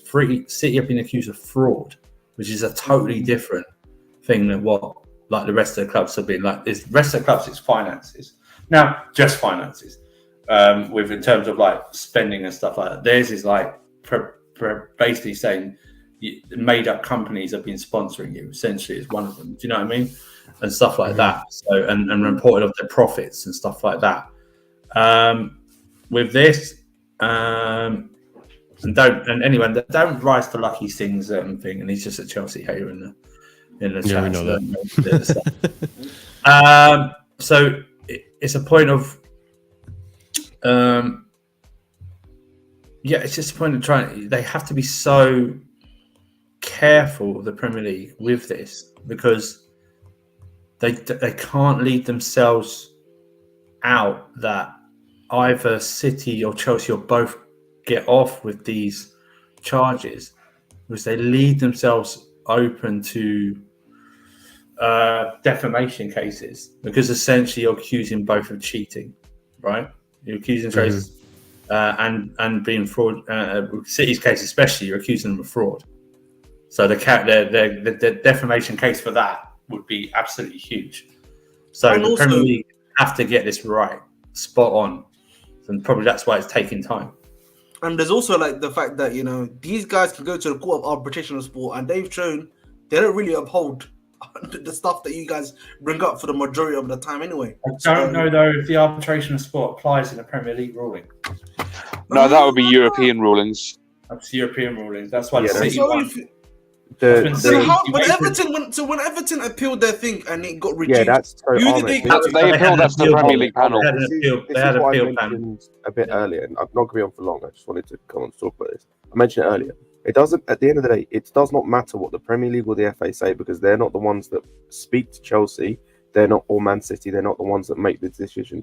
It's an independent board that speaks to a representative of the club, and they are the ones who make the decision on the sanction, on the whatever that is, and they're the one that you appeal to. Yeah, that's the same thing as what's happening now, because with Everton and with Forest especially, the Premier League pushed for a 10-point deduction for Forest.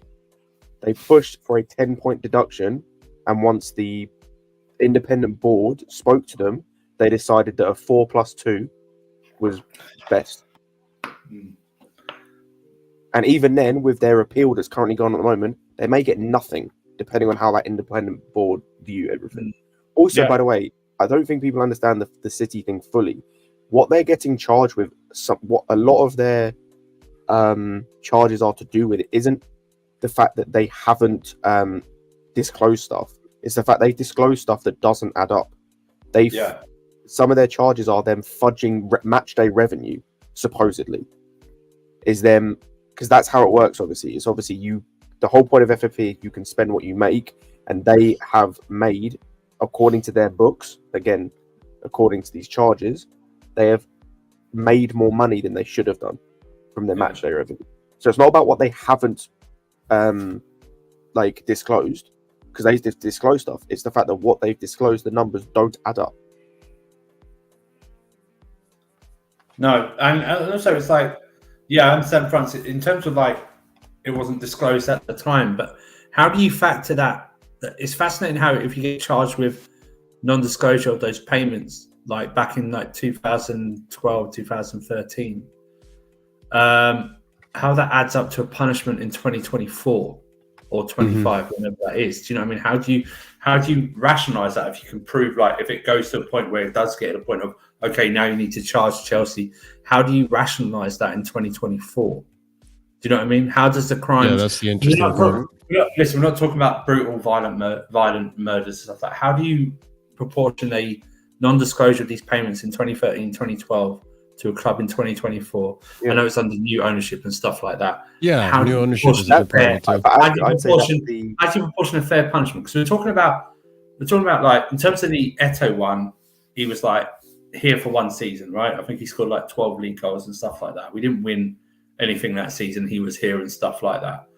I honestly, and the Hazard one and the William one, obviously different. They were here for several years and stuff like that. But how do you proportion a healthy, fair punishment? What does that even look like in terms of like the points deductions and stuff like that? I think that's the harshest punishment they can go. Not expulsion. I don't even, Andrew. I didn't even know if like the excuse me. I don't even know if the points deduction is the best thing, because I think the biggest thing is the fact it's a change in ownership more than anything. Yeah, there's like there's this whole thing that's going on where the FA are looking, because of the stuff that's happened with Reading, for example, and other clubs. They're trying to put things in place to get better owners.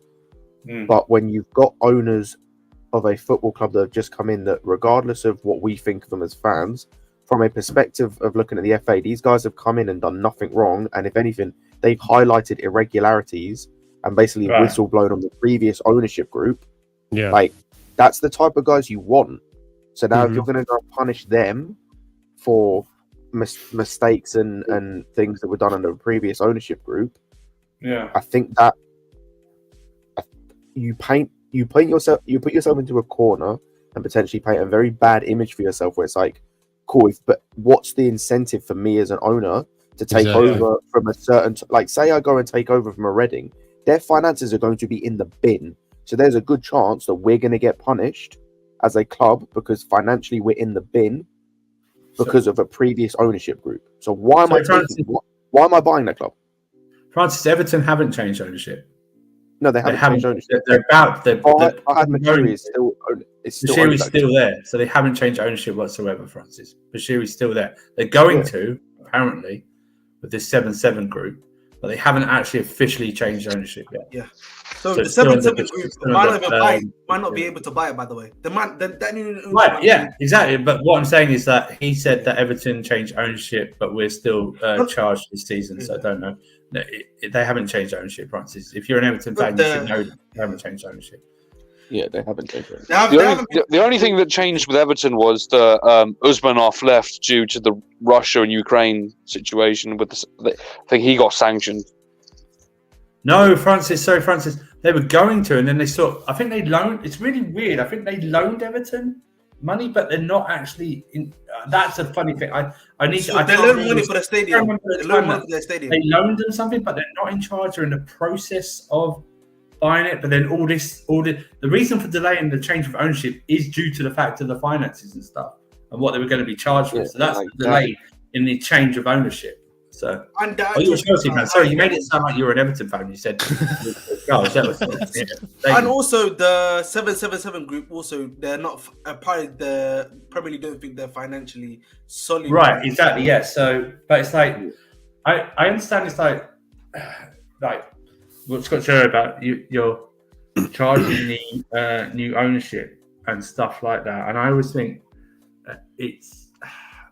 that's a strange thing as well, because it's sort of like I'm trying to put it into some type of scenario and stuff like that. It's like I was gonna say, sorry to interrupt you, and this is where I say like the FA are in an unfortunate position where they kind of need to charge us as a club for something we've done wrong, but because it's been so long and it's a different ownership group and it's a everything's moved forward. Like, I'll be completely honest, like this should have been something you were looking into before. This should have been something you were looking into when Abramovich was selling the club.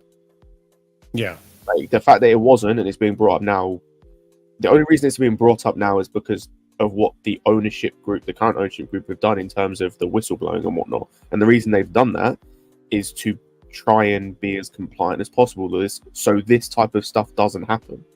And so, like, where is this? We're in an unfortunate position where, like, they're in an unfortunate position where they as I said, they need to punish us realistically to save face, but if it also, realistically speaking, makes no sense to punish this ownership group for doing nothing wrong, because that's ludicrous. They've done the right thing and they're getting punished for it. That paints such a weird image in my mind. Here's the thing. I agree. I want to add this quickly before you go, Andrew. Okay. Before you go, I'm going to add this quickly. The thing is, we've been spending crazy amount of money, innit? Like, the best way for them to really, if they were ever to, like, say, we can give them the harshest punishment, is if we do break FFP with the spending we've been doing recently, and that's a big. I feel like that's bound to happen. And then that kind of can at least give them the excuse to say, that's a different.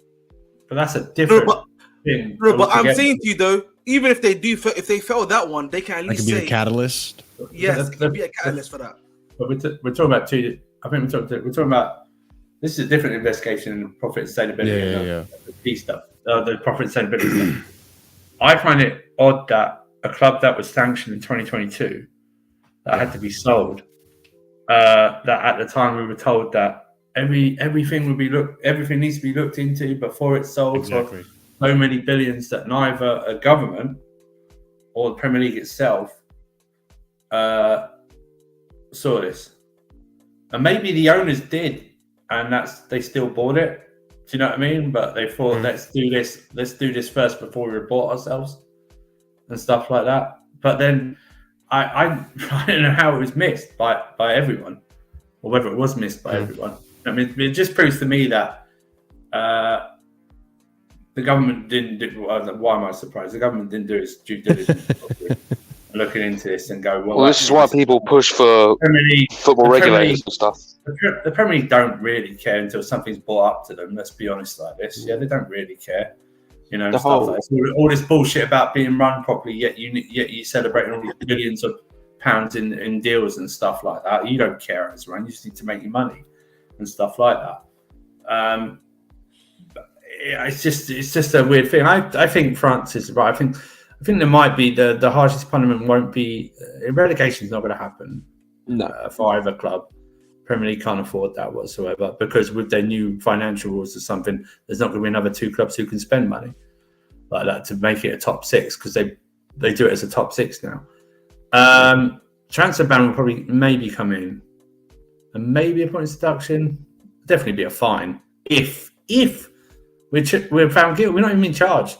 So you know what I mean, so I think that's the biggest thing, and I think that I mentioned this on Lewis's stream earlier about like obviously it's a different issue, but like the FFP thing, like it's so much speculation, and it's not a case of like, this isn't like transfer speculation, right, where we can speculate on a player come in and do that and whatnot. This is so many levels of speculation and so many layers upon layers upon layers that trying to think about it and worry about it and work out all the implications now before anything has happened, I think you're just gonna go down a rabbit hole that you'll never come out of, because as I said, there's so many layers. I think this is just something you have to wait, and then if we get charged, then we can see what's going to happen. If we don't get charged, whatever it is, we move on. But it's like, if we get charged, then we can kind of like, okay, now what's going to happen, this, that, and it. But it's like, because like we keep hearing about the FFP thing, and we've got this thing now, and it's like we keep hearing about everything. It's just like, we'll just wait and see what happens, because for all we know, this could all just be fear mongering. This could all just be nothing 100%. As it's been in the past, and we get to get through it all and it's fine. It also could be something, but we don't know, because we've had so many, the boy who cried wolf situations so many times. Yeah. It's just like, and it also makes me laugh, because if you're the club that likes to go PR stuff, why would you then, under a threat of FFP and a proper transfer ban situation, then half an hour or hours after one story about FFP points deduction, and then we're suddenly linked with spending 60 million on Monday at fucking Sport in Lisbon? You know what I mean? Or still going after Osherman, and still going, and Chelsea are insiders, like Chelsea linked insiders are like still looking for left backs and stuff like that. And it just goes, we're now linked with Danny Olmo. Do you know what I mean? Yeah, we're now linked with Danny Olmo for 60 million. Danny Olmo, well, he can play defensive midfielder, as we know. So that was incredible. That's just something crazy. It just makes me laugh. These journalists, like, Chelsea are going to get points deduction, even from the same paper. Chelsea get points deduction. A day later, Chelsea linked to 60 million Diamond, wanted to pay 60 million for Diamond. It's like, what the fuck? And then they go, well, Chelsea fans don't know what they're talking about. Yeah, because you're telling us this thing, and the guy in the same paper is telling us another thing. So why are you like speaking with each other and not coming up with an agreement? They're clever with how they word it, though, because they could get a point deduction. It's all hypotheticals. I think doubting it. It's the same with at the start of the year. It was 100 million we needed to raise. Now, in a couple of months later, it was 200 million. But how that happened, I don't know. And then also now, at the start of the season, it was definite. But now it's all these doubting words. And they put all these doubting words in, because if nothing happens and they didn't use doubting words, they could be sued as well. So you leave doubting words. That's why you always say allegedly before saying something. Because if you say allegedly, it leaves the legal term used there that you won't get sued, because you can go, I allegedly said it. I said coulda, woulda, shoulda. I made you doubt. Do you know what I mean? It's stuff like that. So that's what it's now doubting. A question for you guys, and I guess we'll conclude on this as well. Do you guys foresee this going on for much longer, or do you think that this will be resolved next season? I honestly don't know. Because we've seen when it comes to the Premier League, they can be fantastically slow with these things. The whole Everton thing that happened this season, that was from 5 years ago. Oh my God. Yeah, the first points deduction they got, not the second thing they've been charged for. The first points deduction they got was from a charge in 2019. Right. Mm-hmm. By the way, it took them 2 years. Sorry, Ahmed. It took them 2 years to charge them, and then another 3 years or 2 years to actually, give them their sanction. We're seeing the nonsense with the. They were allowed something due to the pandemic as well. They were allowed to adjust. And we're seeing the nonsense with like the forest appeal and whatnot. Like that should be done already because there's stuff got like. It would not surprise me if this went on for like a year. And I'm talking about everything. Let's say we get charged. It would not be surprised me if we don't receive sanctions for another 6 months.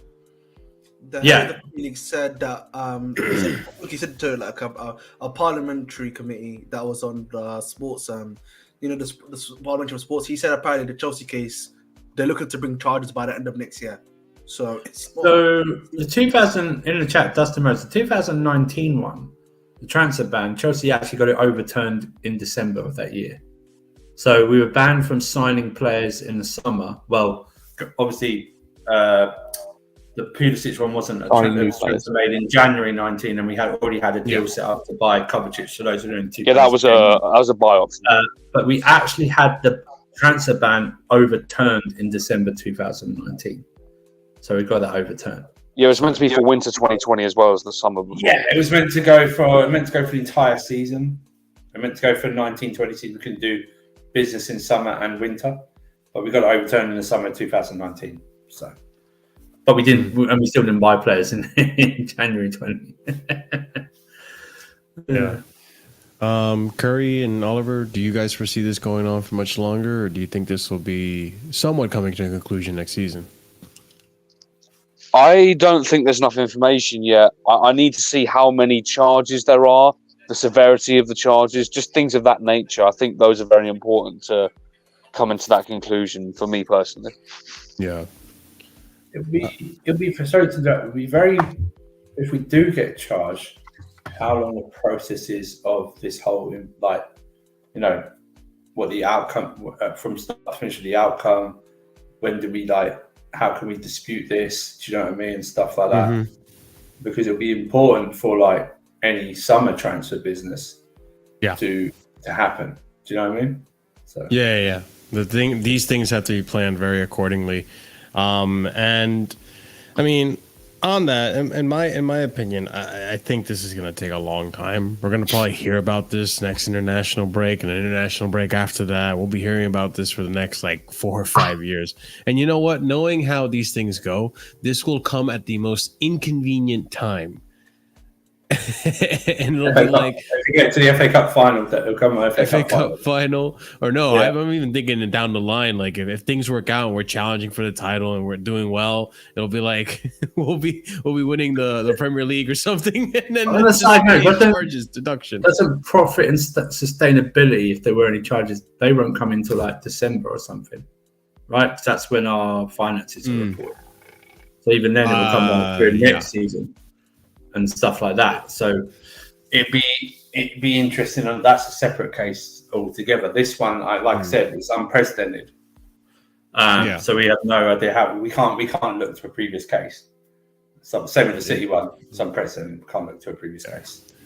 But on that note, it's another current case happening. But before we go ahead and talk about that, guys, if you're watching on YouTube, be sure to smash up that like button because it helps out with the YouTube algorithm. Big up to you guys. We're almost at the final stretch when it comes to international break, but I'm glad that I'm here and the panel is here to help us, get through it, discuss Chelsea. I know for most of us, we probably aren't really looking forward to how the season's going to go for Chelsea, but deep down inside, we kind of want Chelsea to come back. We're kind of bored with international break. So if you're watching right now, if you're using this to get you through the international break, be sure to show some appreciation by smashing that like button and subscribing. And if you're over on Twitter, retweet and also give us a like on the tweet and stream as well. But let's talk about another case we have going on.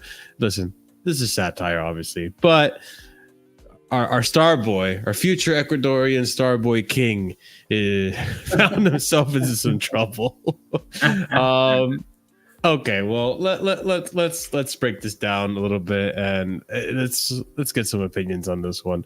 So this Ecuadorian Football Federation, the Ecuadorian Football Federation, are investigating video footage which appears to show 16-year-old wonder kid Kendry Paez partying with two teammates in New York strip club whilst on international duty. And then continuing on here, Chelsea's teenage wonder kid Kendry Paez is expected to avoid any serious punishment after being taken to a New York strip club by senior members of the Ecuador squad before the team's defeat to Italy.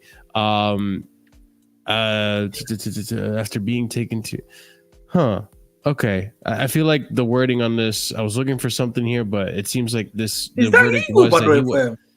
No, Oh. not at all. You got to be That's the 21. whole point. I was Yeah, just that's like, why I'm it's a big just making deal. Sure, like that's why I was like, what's Yeah. going on? So I mean, the way Matt Law is wording this, it seems like the verdict was that he was there. Because I watched this video where the screenshot's coming from, and this part of the video where you see Kendry, it looks like they're at a restaurant. Because the lights are on, and then when they go to the strip club part of it, it's just like, oh, the lights are red and it's dark and it's hard to tell. Like this video was taken on like a Motorola phone. Like for fuck's sake, man, there's no clear video. It's always all these like lecherous videos are always taken on these freaking weird distorted phones, and you can never tell what's going on. But yeah, I don't know if he was actually at the strip club. It's hard to tell. Like you don't really see much in the video. Except titties and ass, but other than that, like it's a total non-story.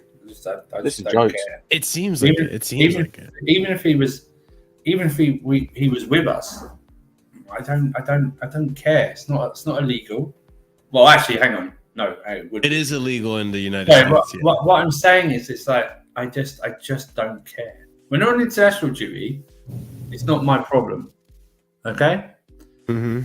Rainbow is the god. I don't know what you've got against South American players. Or just I'm going to put you in a timeout because you're just weird with those messages that you got there. Okay, I'll put you in a timeout, but just it's only for 5 minutes. But I don't want none of that shit here because most clubs in Europe buy South American and African players. And there's no problem with us, and I'm not going to have that at Chelsea. And some of our greatest players are from Africa, and South America, so that's just not happening, bro. And you don't need to write in capital letters like you're angry or something.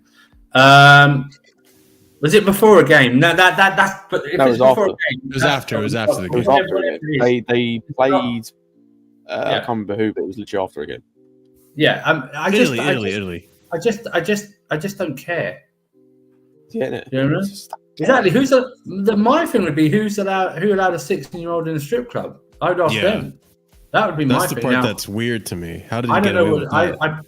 Now, someone has to advise me of the American thing, because there's obviously, if he was 18, it'd be fine here, but is it 21 and over in the strip? It's 21 over there, yeah. The thing is, because there's a bar and there's liquor involved, it's always going to be 21. Most strip clubs have bars and liquor involved, so most of the time the entry is going to be 21. Obviously, as long as you're over 18, you can be a consenting adult and be in front of that kind of environment. But yeah, but that's the thing that I find so suspicious as well, is that most of these places have a security guard. They check your ID at the door.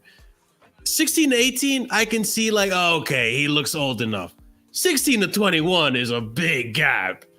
Like, He's got the juice, man. He's got the juice. Do you know what it is? No. Do you know what it is? Like, no, Marshall, do you know what it is? Like, I genuinely, because do you know what? I guarantee it would have been a case of like they would have been notified that the Ecuadorian national team was coming, and they're just welcome them in, and he just happens to be with that group.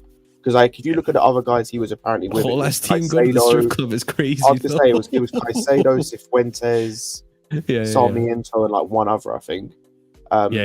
All of which I think are of age. I know Cifuentes is. I think Caicedo is. I don't know about Sarmiento.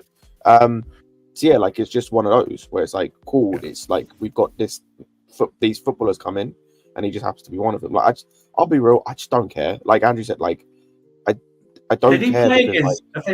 Have they played against Italy, and did he play against Italy?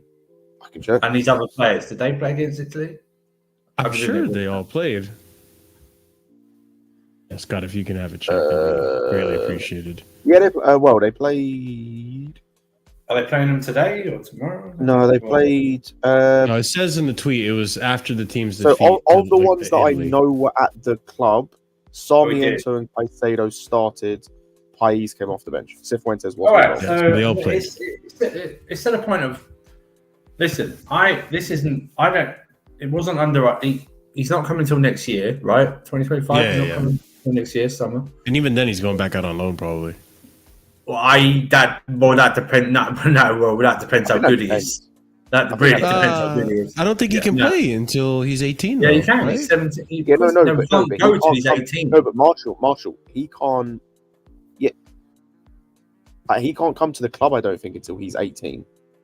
Because of a work permit issue, right? No, it's not work permit. No, you can't. In Europe, you can't. It's the same thing with Endrick. Endrick couldn't join Real Madrid until a certain age. It's the same thing with the most. I don't know if they're no. Man City have just signed a kid who's 14 from the Philadelphia Union's academy. He can't join them until I think 18, either 16 or 18. He physically can't join them. So like he's just with the Philadelphia Union Academy until that point in which he can join them. It's the same with players. He can't join, I think, until he's 18, which is 2025 summer. Yeah.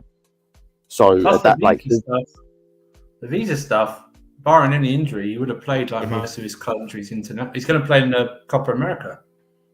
All right. Oh yeah. I would assume so. Yeah. The proviso part, unless it's changed, part of the proviso is you have to play a huge chunk of your international games, right? Because we've had this before. We've done like players like Nathan. You have to play, I want to say 60% off the top of my head. Like in the previous 2 years or something like that, I think it is, or something like that. I think. Yeah, the problem is like when we signed players like Nathan before. I know he didn't like play for us. He couldn't because he hadn't played for like Brazil, like the national team, the senior national team. So he had to go out on loan. Paez, by the time he arrives, by the time Paez arrives, he's going to probably play. He would have played a huge chunk of Ecuador's. It's not just international though. It also relates. They changed it. Right, it's the club thing as well, because that's where. So what's his face? Awoniyi used to play for Liverpool before he was at Forest, and he had the same thing. He couldn't get a work permit, so they sent him on loan to a few teams, and then eventually sold him, I think, to Union Berlin. Or maybe he went there after. But but it also relates to how often you play for your club. So even if you don't play, he plays regularly for them. So even if you don't play regularly for the national team, if you play regularly for your club, I think you can accrue enough points that way as well. So barring injury, he's going to get those points. He's going to get double those points because he would have played for club and country senior level for the past like 2 years. So if he comes in and he's everything, whoever the manager is at that time, and he goes, I can't send this kid out on loan, even if I don't start him every week. I simply cannot allow this kid to go out on loan. Then he's going to be part of that squad. He will be 18 at that time. So if he continues to progress, as what people are saying, and no Chelsea fan really watches this kid, they just watch his highlights and stuff like that. And he hits the ground running and he comes in. Because remember, he's already trained a few times at Cobham. Yeah. So someone put in the chat, you can't register him because he's not a player. But it's also he comes in and kicks on and impresses, then they're going to keep this kid. Yeah, and it also depends on the state of the club, right? Because as I said, we're talking like a year and a bit from now, right? Like we have no idea who's going to be here. Like for all we know, right? You know what I mean? Yeah, it's like for all we know, like we could have like a Leao type player. Like I'm not saying Leao specifically, but like a Leao type player on that left wing where he primarily plays. And Nkunku could be fit and established as a 10. So the opportunity for him to play isn't really there. So he needs to go out on loan. Or we haven't got the players in terms of like in a squad depth position where it's like, okay, he won't be. We've got a position here to be the backup number 10 behind an Nkunku, and that's where he's going to play. Cool, he can fit around the squad and he can be involved. So it depends on where the squad's at as well. Yeah, like it's variable between now and then. Exactly. We won't find him next summer that Nkunku's just got too many injuries and we flog him like 25 million back to Leipzig or something like that. Could happen. I can't lie to you. That'd be so disappointing, man. I know it would be, but we have to get into a point where we can't carry these injured players, and it might change under a new manager and a new who's not pressing all the technical staff, press the medical staff to rush a player back. Do you know what's annoying with Nkunku is Nkunku, like, this is going to sound wild, but from the limited time we've seen him, he's nearly at the same stage Reece is with me, where it's like I almost kind of want to allow the injuries because of how good he is when he's back. Yeah, it's just annoying where it's like, because it's not like a Fofana situation, right? Well, I haven't seen that much from Fofana to tell me that he's going to be incredible when he comes back from injury. Like, he's not been the same player he was at Leicester for us, unfortunately, so far. But with Nkunku and the limited time we've seen him, I feel like he has been that. Like with the goal he scored against Wolves, with the Palace game where he got that assist, where he attracted like 3 players around him. It just sucks. It really just sucks. I mean, since we're on the topic of injuries, obviously, obviously, main thumbnail for today's show, we have to discuss the whole Lavia situation and now the medical team. I mean, you brought it up, so we're not going to continue on. So, big up to you, Ahmed. You're muted, and big up to the chat. Obviously, They're smash the frauds. like button if you're here. We need to figure something out, and I'm interested to see what you guys think is actually fucking going on. Obviously, we've discussed it, but now there's a lot of outliers right here. So let's bring it up right here. Okay, first tweet I have here is Chelsea are offering a salary of 250,000 British pounds as they search for a new head of performance medicine to help injuries issue. The new recruit will also oversee medicals of new signings as Chelsea look to add this summer. So this person's going to look at This person's going to look at the injury history of the new signings. Isn't that already part of the job as a scout?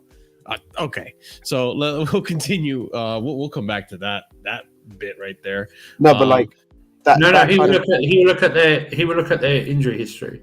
No, I was going to say that. What the injuries are, because and then also if we do sign them, make up some hopefully do sort of like a medical program so they don't repeat these injuries. That's also I assume the head of performance medicine isn't doing the medicals.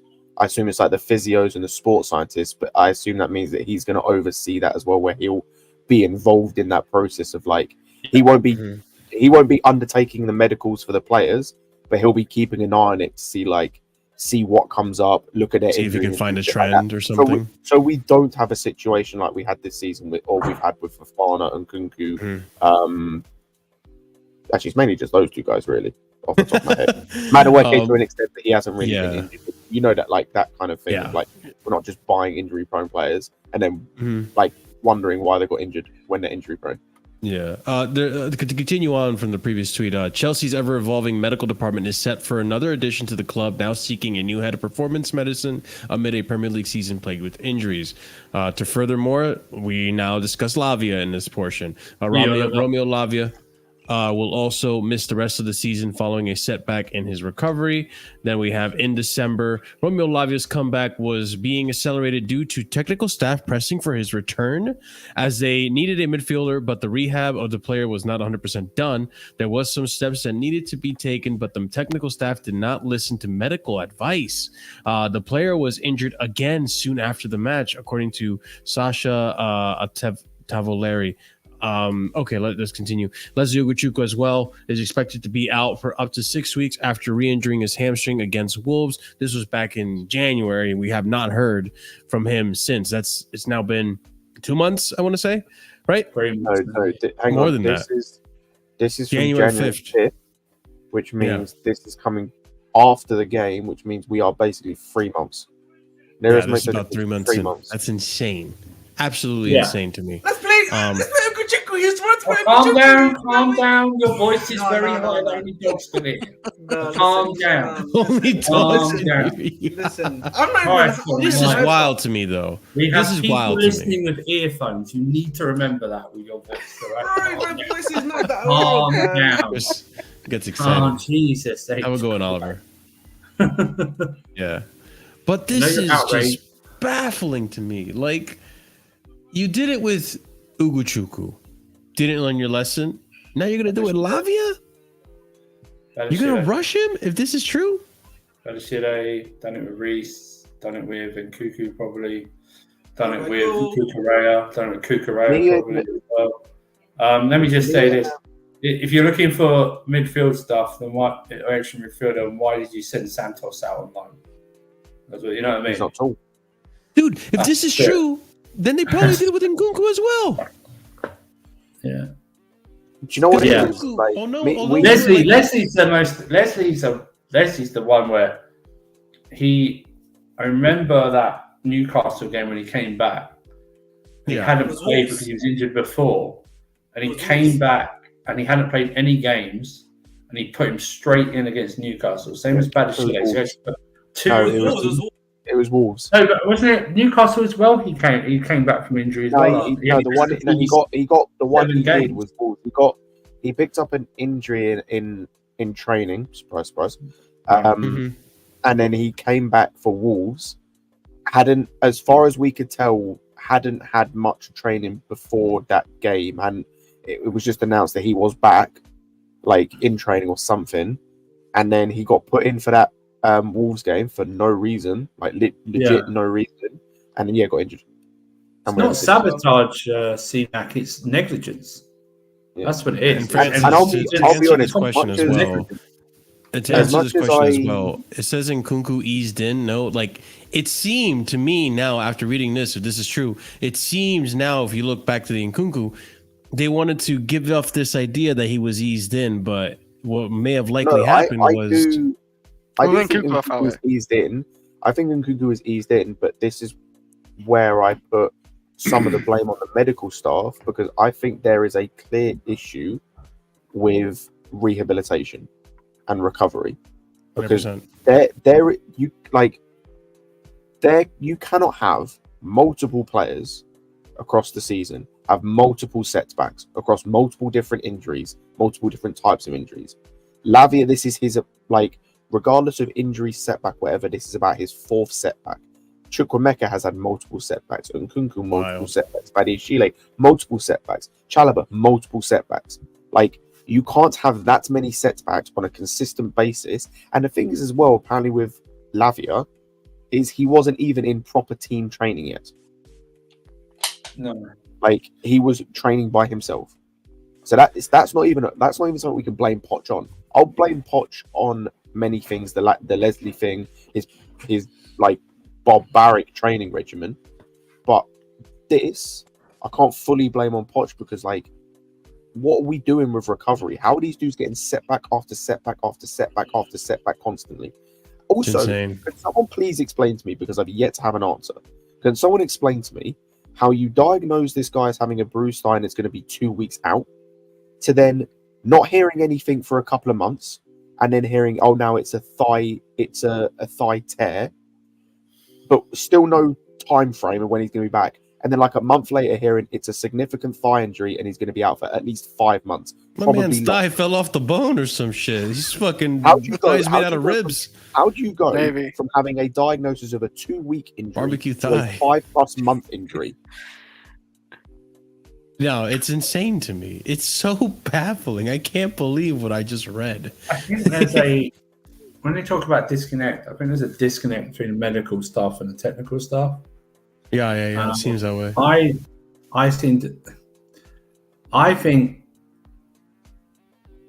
I think it's maybe more the technical staff trying to get in on the medical staff and push these guys too much in terms of their rehab and try and get them as quickly as possible.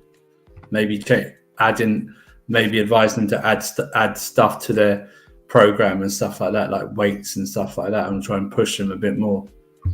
And I just think it's something more like that. And also, I do think Poch is, even in his training regimens, even like I think they have a lot of hand in the rehab training as well. Yeah, and I think that's barbaric as well.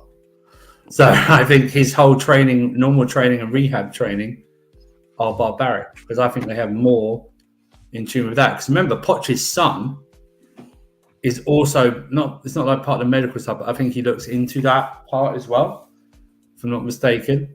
So I think Poch and his staff have more in hand with not only just training but rehab as well.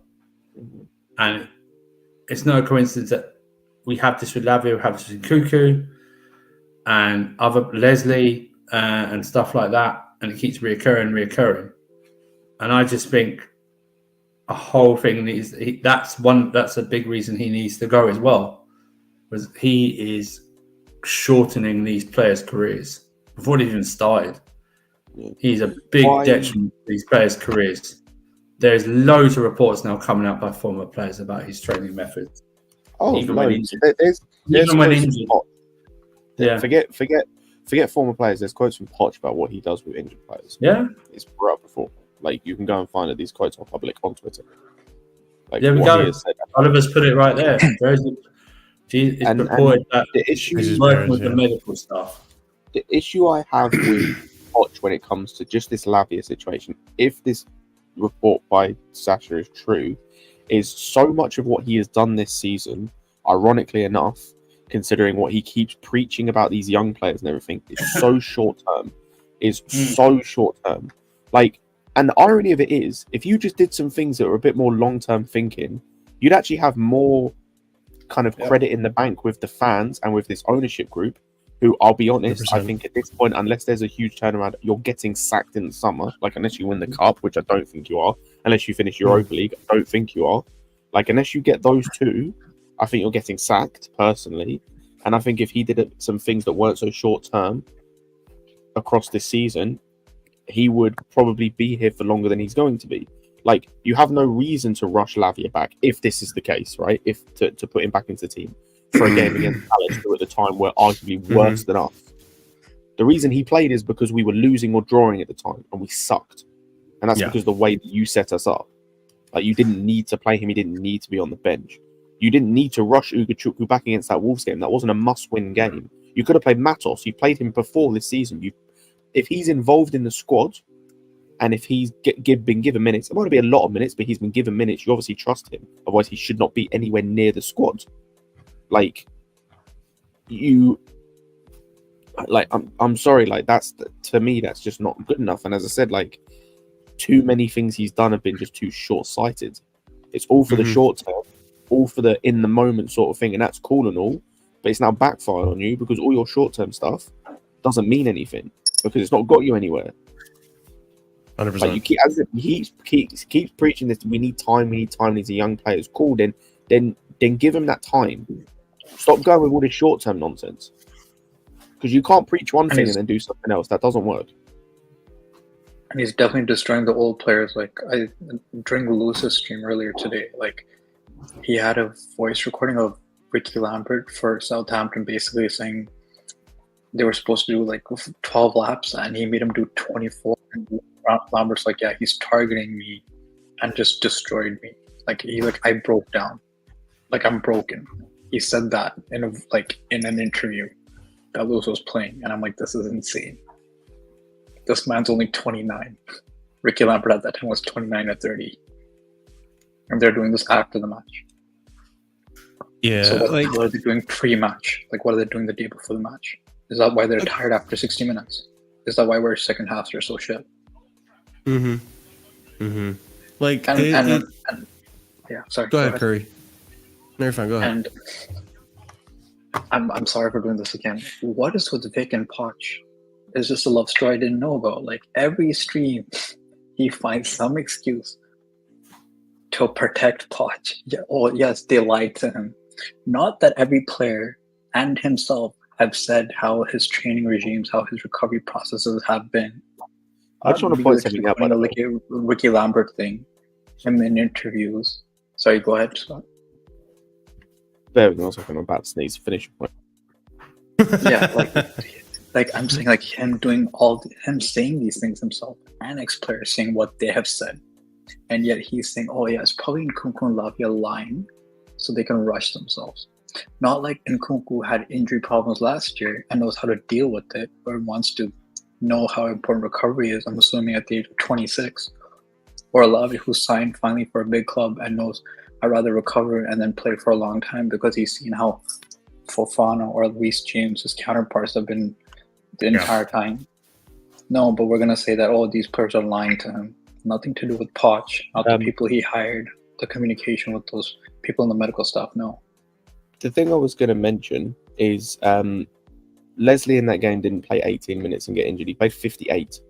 He played a half. You could have taken him off a half time. True. I don't know why. Yeah, this is a guy, by the way. Sorry, Chris, before you go. This is a guy, by the way, who in the league prior to that Wolves game had started 2 games. Like, I was if you include the cup, he sorry. started 5. Like, this is a guy who is not used to playing a lot of football. First came back from injury, yeah. First game back from a hamstring injury, by the way. This isn't like a calf injury or like a hip. Like this isn't something like that's a hamstring. That's going to go. Taken from someone who's had a hamstring injury and it hasn't healed properly. Because I didn't first game, not start, by the way. First game. He started because he was first game back and he threw him straight in. He didn't give him 45 minutes to take him off. Because Enzo was suspended, I think. I don't remember what happened. No, we had other midfielders still. Was it Enzo? Was it the hernia that Enzo had? Enzo had that hernia issue. We could have played like Matos on the bench. What was the plan? If Leslie hadn't got injured, was the plan to play him the whole 90? Yeah, I have no idea. It was insane to me. I don't know. What were you gonna say, Chris? Like I said, I don't know why. Like Scott was saying, where's the rush from that? Like we had other midfielders. We had Ukuchuku as well at the time, or was he injured at that point? I just want to know that because if we had him, like that, we're talking about Ukuchuku, yeah. No, is this who we're talking about right now? I thought it was Lavia. Yeah.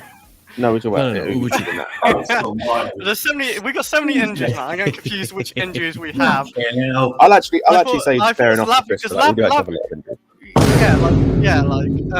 were talking about Lavia because Lavia got injured after a game, right? Like,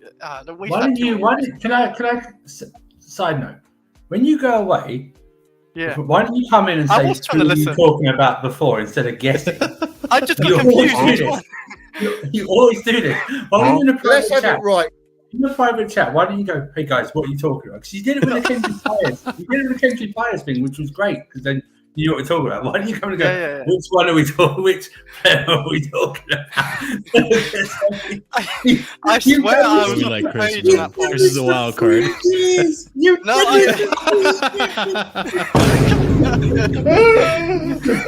I thought I was up the track. I really did. And then you said, no, this is about Ukuchuku. You said Leslie. You said I was listening for a good minute. I was really listening. I don't know, man. I'm getting confused. I think I'm getting confused how many injuries. We were talking about. Ukuchuku getting injured that game, but it's very frustrating. I hope that. I mean, it looks like we're bolstering the medical staff, right? I hope that if and when Poch goes, these injuries do get alleviated because that's another thing too. Chelsea have always had a medical issue. We've always had pretty injury-stricken seasons, at least as far as I can recall. It seems like all the other clubs are also going under the same thing. We saw what happened in United earlier in the season. You saw what's going on right now with Liverpool, Tottenham, so on and so forth. It's there. It's not just us, but this has just been consistent throughout the whole season. Constant injury over and over and over, and it is very interesting to see now where it's coming from. I think we've always speculated that it's been Poch, and now this, if it's true, again, this is just, again, nothing's been solidified. It's not coming from a tier 1 resource per se, right? But if true, then it only feeds into the idea that I think Poch needs to go. He's only hurting these players in the long term as well. So I can't. He can't be trusted to develop these young players. But yeah, that being said, it's a damn shame we're not going to see Lavia this season. I wouldn't be surprised if the same thing happens with Nkunku.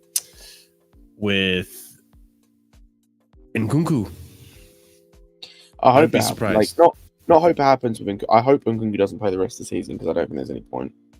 Like outside of the cup final, which I don't think he'll be back for, I don't think there's any point. Like this season for me is a complete write-off anyway. Like, you don't need Nkunku to get Europa League, or you shouldn't do. If you do, it's embarrassing. Like, just let him rehab properly and come back next season stronger and proper. Like, the same Reece, the same, like, Lavia, we don't really have a choice, but, like... I agree. The problem is that we've got a Euros coming up in the summer. So, depending on what Deschamps is saying into someone like Nkunku, you know what I mean? If you get fit enough, I'm going to pick you in the squad. Do you know what I mean? Because he missed the World Cup, remember? I'll be real. I don't even know if he gets picked. Like, regardless of if he's fit or not, I don't know if he gets picked. No, it's a possibility, but it also depends what Deschamps has said to him as well. Deschamps has given him any indication that he's going to be in the squad.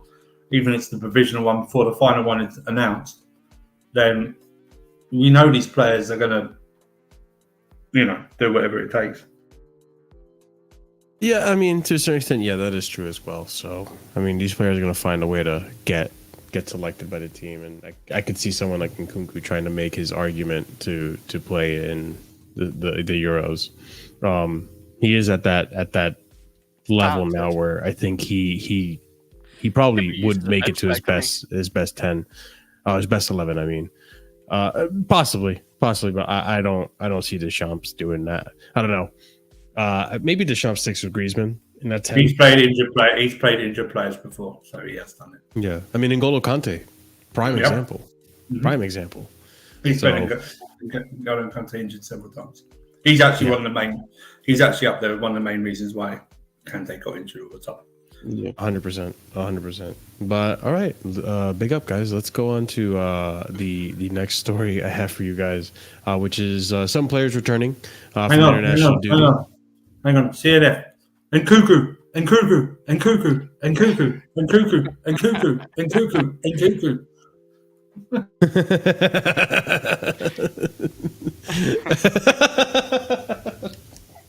Oh, I'm just happy my Google didn't go off like that.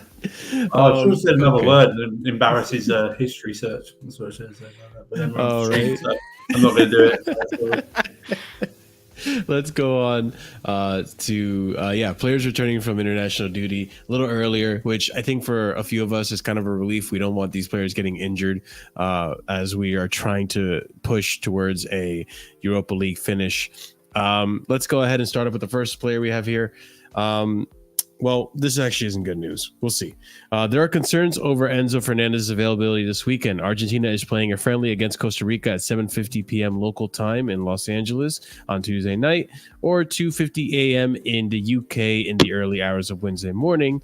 He will then have a 14-hour flight back to Cobham, allowing him just one training session, if that, to be honest.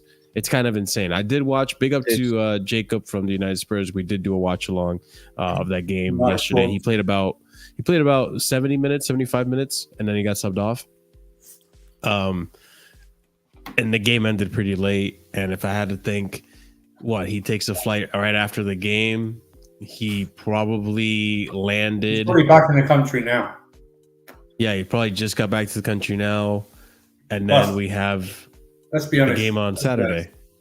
Hey, Marshall. It's fine. We got Santos. Oh wait. Hey, no, it's fine. We got Uga. Oh wait. We got. I want to say stuff like, we got these players too. We got Casade. I'm so glad we brought him back. Hey, no, Casade. It's your time, my guy. It's all right. We'll play Gallagher. Wait, Carney's back, right? I'm thinking Gallagher. Yeah, play Gallagher in a pivot and Carney in 10. We're fine. I mean, speaking on Carney, actually. Carney Chukwuemeka has returned to Chelsea from international duty early. He returns early to work on his fitness at Cobham as he looks to play a key role in the remainder of the season for Chelsea, which, hey, big up to him. Honestly, I do think he is going to be playing a key role for Chelsea. But thankfully, he did come back from international duty. And then Malo Gusto apparently was not feeling well. He got a virus, and he returned to Chelsea quite some time ago. This is from the 22nd. So he missed the under-21 games. Wait, he's playing for under-21s? He should be in their senior team, I think.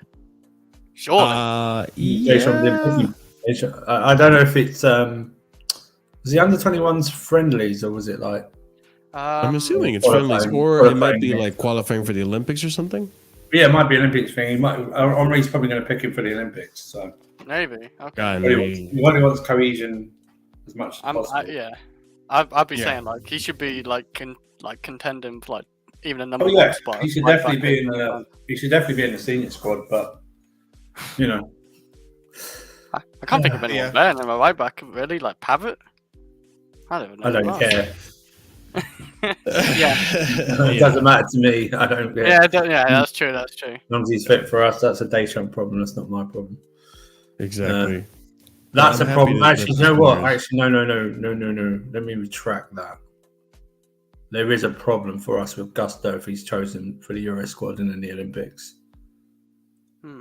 He would have very little time off before the start of the season. Actually, wouldn't. I don't think he'd get a lot. He might actually start late for us next season. When We've does got, the we've got Euro Reece, we've got Reece, start? though. We've got Reece. We're good. Well, yeah, but I can't rely. I don't want to rely on. Reece, I can't rely on a guy who's got a discipline capsule. No, I don't actually want to rush Reece in actually because of that surgery. Right. Like, So yeah. that's the thing. Gusto may not be available for the start of the season because he would have played too much. Exactly. So, I'm happy to hear that some of these players are coming back early.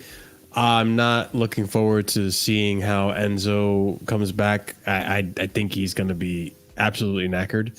And do you think we play Saturday, then we play Thursday, and then we play Sunday? Next 3 games. Thursday and then Sunday? So Thursday against United, then Sunday against Sheffield United, I think it is. Jesus. Yeah. So... Not looking forward. It's going to be nonstop going into the end of the season. And then when does anyone know when the Euros start? June, middle of June, something like that, I think it is. Okay. There's really not much of a break at all. Copa America as well. Because we have, Copa America as well. We have, we're going to end mid-May? Wait, can he still qualify for the Olympics? Or is he too old now? I believe so. That's 23, isn't it? No, Gusto is 20. No, I'm talking about Enzo. Oh, Enzo. No, Enzo. I think Enzo's 22. The South Americans really take the Olympics very seriously. Yeah, but Enzo's going to go to... Enzo's going to start... Yeah, he's 23. He's 23. Enzo's going to start for the national team. He's not going to go to Olympics. But he can't qualify anyway, so... You say that? No, Copa America... I think Copa America's... I think the South Americans... hold Copa America to a higher standard than the Olympics. I know that, but the Olympics would be like a month after. Thank you, Curry Parrott. Yeah, the Euro date's June 14th to July 14th. And then I'm assuming the Premier League's going to end maybe final week of May. They might get like 3 weeks rest or something like that. I don't know. Because it's hard to say because I know we got some games pushed back.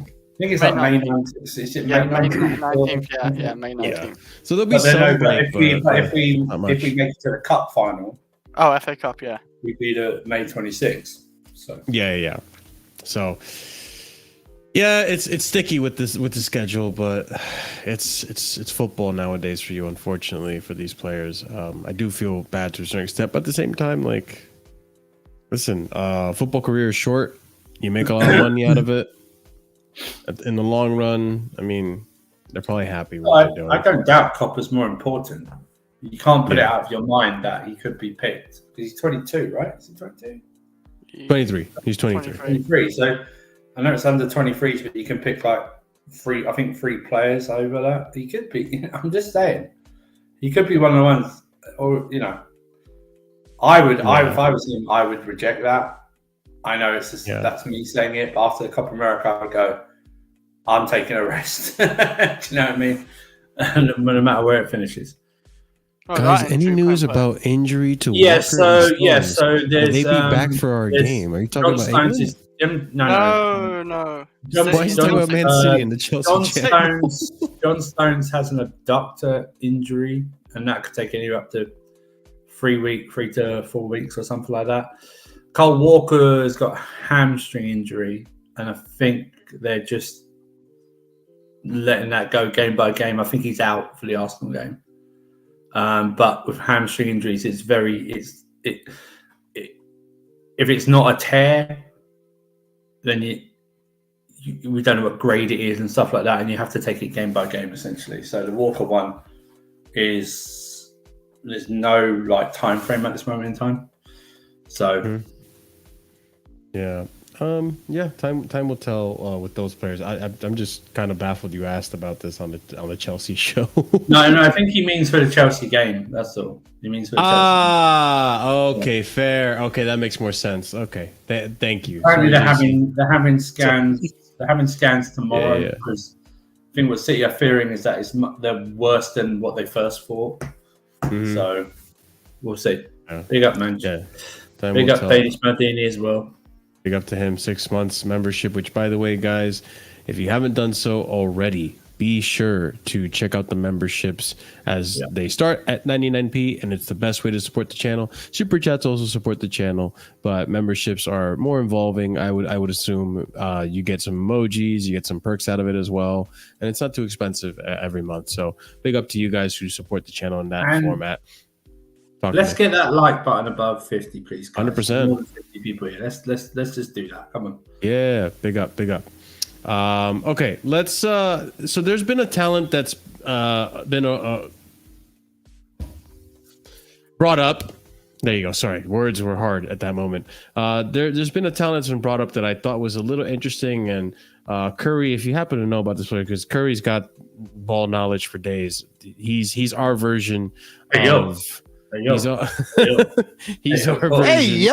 He's our version of Strasbourg Steve.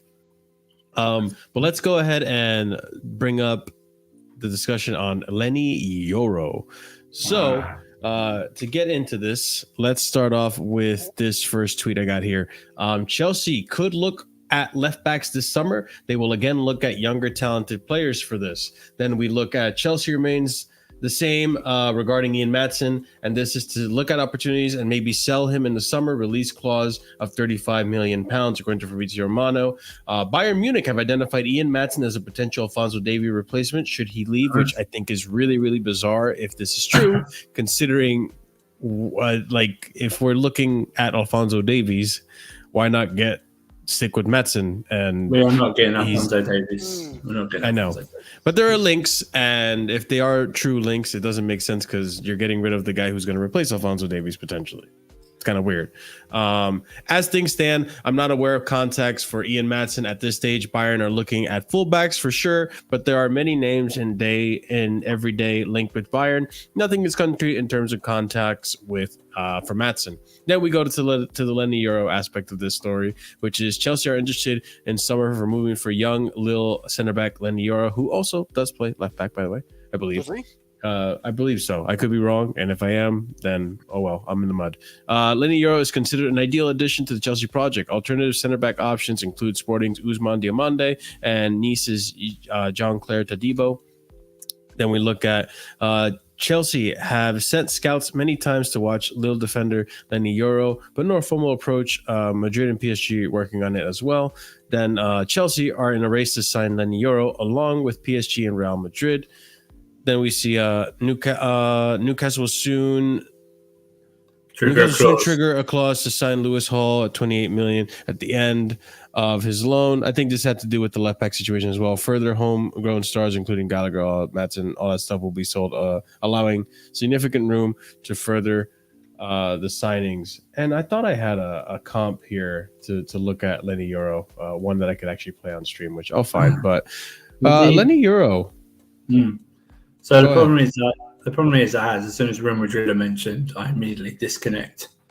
That's how I go. Yeah, fair enough. Yeah, as soon as a player's linked to Real Madrid, it doesn't really matter who, the head's turned. Real Madrid are the only club that can come in the last minute and steal a player away, I believe. Not even like Man City have that. Chelsea don't have that. No English club has that. Barcelona don't have that anymore. It's Real Madrid. Real Madrid. It's just that, and the way they do it, it would be no surprise, seeing as I'm not saying he's a replacement, but like Rudiger's, I think, going to be 30 next year, something like that. And Militao is coming back from injuries. The backups aren't of what you would be supreme quality. And like I say, I've not really watched this guy, so I've got no real thing about him in terms of, we should definitely get him. I don't watch French football, so I've got no thing like that. Strasbourg Steve probably obviously knows because he watches football from every part of the globe, so he would probably know better stuff. But as soon as if Real Madrid are in, even a kid as young as 19, and Real Madrid is the only club that stayed consistent in terms of pull throughout the generations of football. So it's a no-brainer. If they stump up the cash, it's like with Alphonso Davies. Alphonso Davies is going to be buying. Okay, who's in for him? Real Madrid. Yeah. Okay. Cool. Yeah, it's from what I can tell, it seems like he plays as a defensive, fullback, or maybe in the back three. I'm not sure. Curry, do you know anything about this player at all? Yeah, so even though he's 6'2", he's not that great aerially, to be honest with you. Okay. He's very much like great at ball playing, passing, all that stuff. Really good at that. At times, because he's young, he's only 19, he still makes some rash tackles, but he's quick, right? So he relies a lot on his recovery pace if he does get beat or he is in the wrong position. Lille are limiting his minutes a little bit. Like, they want to slowly get him integrated into the squad and then, make him a regular and so on and so forth. Because it still seemed like a little bit of a diamond in the rough. So the thing is, like, if our defenders weren't so injury prone and aren't at the level that Real Madrid defenders are, I would say, yeah, let's go for him. Mm-hmm. But because Fofana's gone, we're going to lose Chalaba and Thiago Silva. So our backline's going to be Badiashile, who's not been that healthy this season, Colwell, who has been decent, and Disasi. He's going to be put under a lot of pressure, I feel, to do things. In a very unstable Chelsea squad, if we keep Pochettino in a very susceptible back line, right? Because we can see that we're conceding a lot more in just the way our back line is. And if he's weak aerially, we get dunked on during set pieces, so he's not going to help us with that. So when you set piece coach come in, that changes. I pray. Well, they went. They bought his contract, so they bought him out his contract, so they must think highly of him. Well, he's pretty data driven as well. I guess, like, if we had Euro, when we had Rudiger and Silva and Christensen, I would be like, yeah, this is perfect, because in 2 years' time he's going to be something. Mm-hmm. But what's it with the bandage on his leg? I don't know that, actually. That's my question. We saw an injury prone that. potential player. That's what we saw, and we'll take that. Yeah, obviously it is slight concern, but is he a center back? You said, Curry, because I see him play off the right a lot. So maybe he plays in the back three. He mostly plays center back. He can play a little bit on the right side, but he's ball playing. So and he rushes up a little bit to the midfield, to play the ball too, kind of like Stones, if you want. But yeah, still kind of like Adobe with those rash tackles. Adobe's been great for Spurs. He still makes those rash tackles at time, and he has a bit of overconfidence with the ball in his feet because he knows he's good at it. Yeah, but yeah. I think he's costing at least 40 to 50. And if you think that much, I'd rather go for Tadigo. I was 24. See, my thing is this: if we get rid of Potts and we hire someone else, if we hire Amarin, whoa, hello. Oh no. Hello. Oh, that wasn't me. Yeah, okay, it's gone. That was weird. Okay. No, that was me. No, that was it. Okay. My thing is this: if we hire Amarin, surely he'd want to bring in Diamande and stuff like that. I gotta be honest with you, I've never heard of Euro until we linked with him, so I've got no comp. I just comp to someone tackling a defender tackling just means he's doing his job. Yeah. You know what I mean? It's like that, and I've seen Diamande play more, obviously, in Europa League and stuff like that. So, I don't know what to think of this. And in I'd rather terms go of for Diamande, to be honest, because Diamande is my first team. Diamande comes. That's what I mean. And he's going to cost the same price. 60 million, something like that. 60 million euros, so 50. 6 million euros, about 51 million or something like that. At this time. 52 million pounds, yeah. The problem is, if you'll then go for Amarin as well, you're paying another 25 million for him. So it's like you know, or you go for the it's all about Brighton again, but just bought in Lisbon. Yeah. So, but that's what I'm saying. You could also go for Tadibo, who's listed at 50 million, who's 24, played in the Country League for years, physical, great leadership qualities, plays for Nice, who are doing well this season, right? Yeah. Instead of this kid who's going to cost you like 30 to 40, maybe 50, depending on how Lille see it. Yeah, it's definitely I kind of agree with what Curry's saying. I think you said this, Curry. I think I'd rather go for Diamonde or or Tadibo. Yeah. Or Tadibo, yeah. I think, especially with the bandage on his knee, man, I can't trust that. I can't trust that. That seems like a red flag to me if I've ever seen one. But I mean, it's definitely one of a few defenders that we're talking about or it linked with, which I'm going to transition into this next topic as well. We have some defensive targets, so let's start off with this first tweet right here as well. Oh, shit, wrong screen. Sorry about that. And let's put this back here. Okay. Fabrizio Romano, I see Chelsea busy with center backs in the summer. There will be movements in the position, priority to the outgoings, then Chelsea will consider incomings. But that could be one more position to follow in the summer. There's nothing concrete yet in terms of negotiations, as far as I know. And then we have some links here. Chelsea, among other Premier League sides, are monitoring Nottingham Forest defender Murillo's progress. Then we have here Chelsea approached Bayern Leverkusen for Jonathan Tah in January. However, the player indicated he wants a club in the Champions League. Yeah. Okay. That's what, yeah. It's fair. It's fair. I get it. And lastly, I have here, Chelsea have looked at left back Anthony Robinson from Fulham and admire him, according to Bobby Vincent. So these are all defensive players that we're essentially linked with. Yeah, I mean, you were saying about Jonathan Tah. I was just saying that type of player, not a really high profile player, are one, especially with the season he's having, by the way. With someone, but ones that are going to say Champions League, Chelsea are probably going to not pull out all the stops for. It's the one, or shouldn't put out all the stops for. Should be the ones that are real game changers.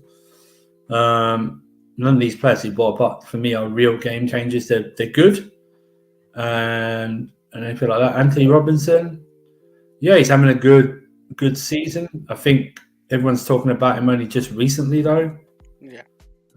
It's the same with Ben White stuff. It's only recently people are talking about him.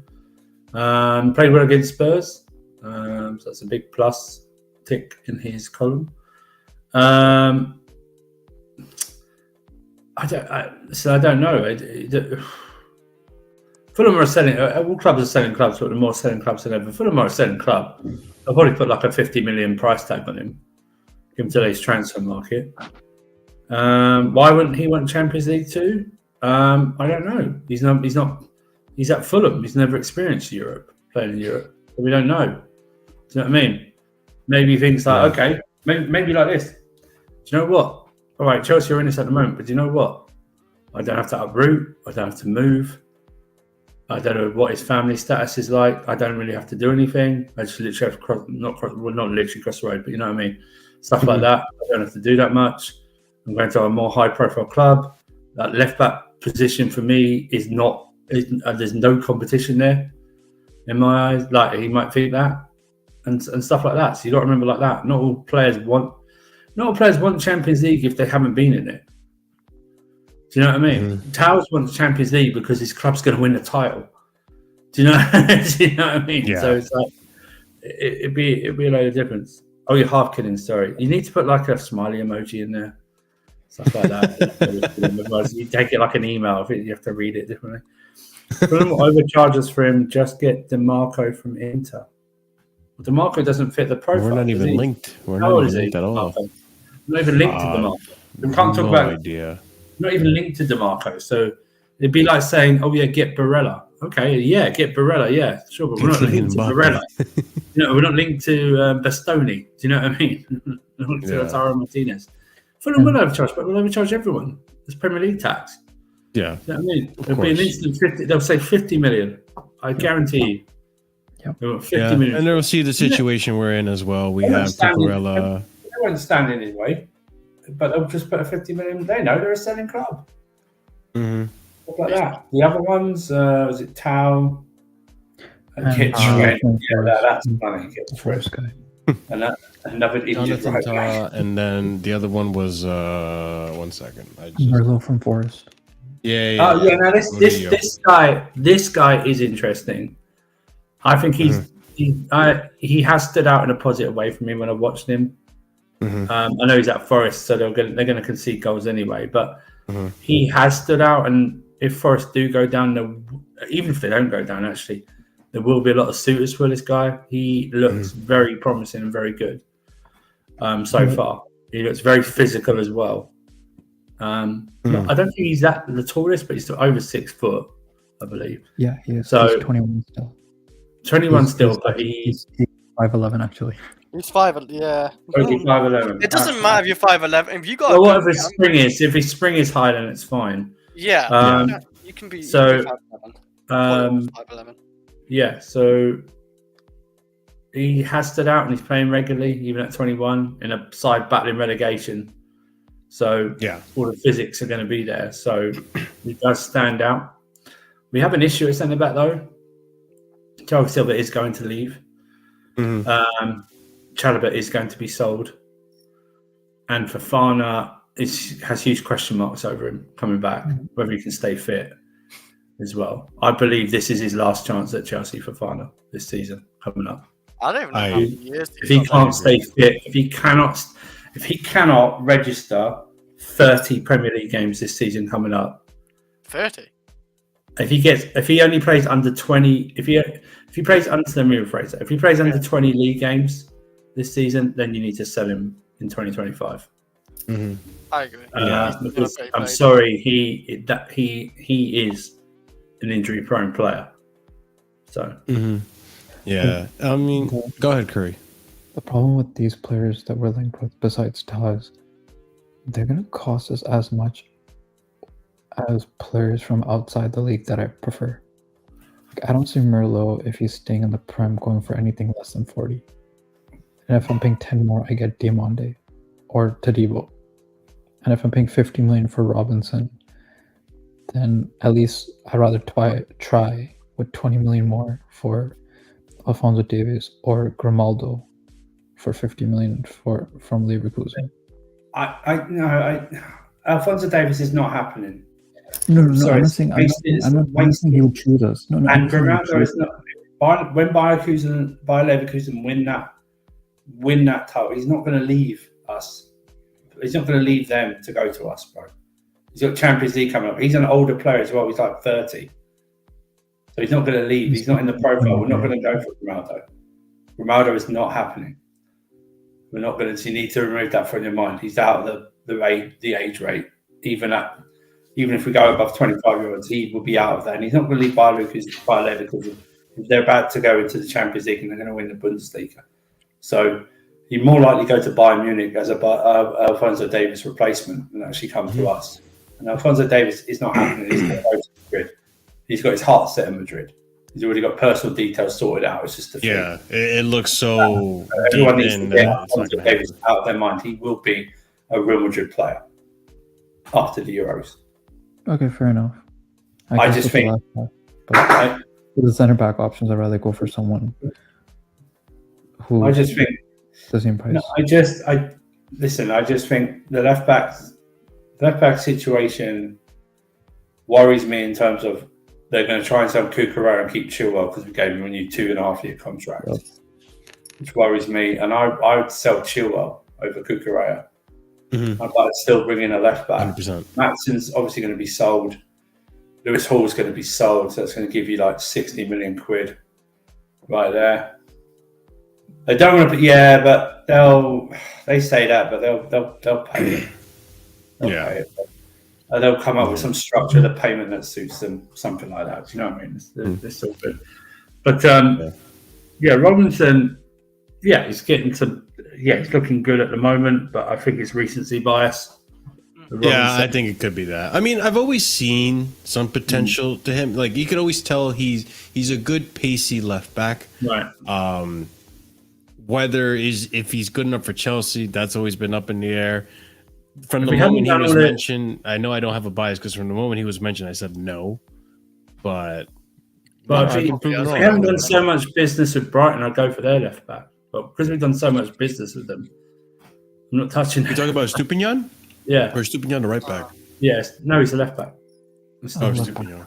Yeah. And Stupinian hasn't looked that great since he's come back from his injury. Come back from injury, he hasn't looked. Yeah.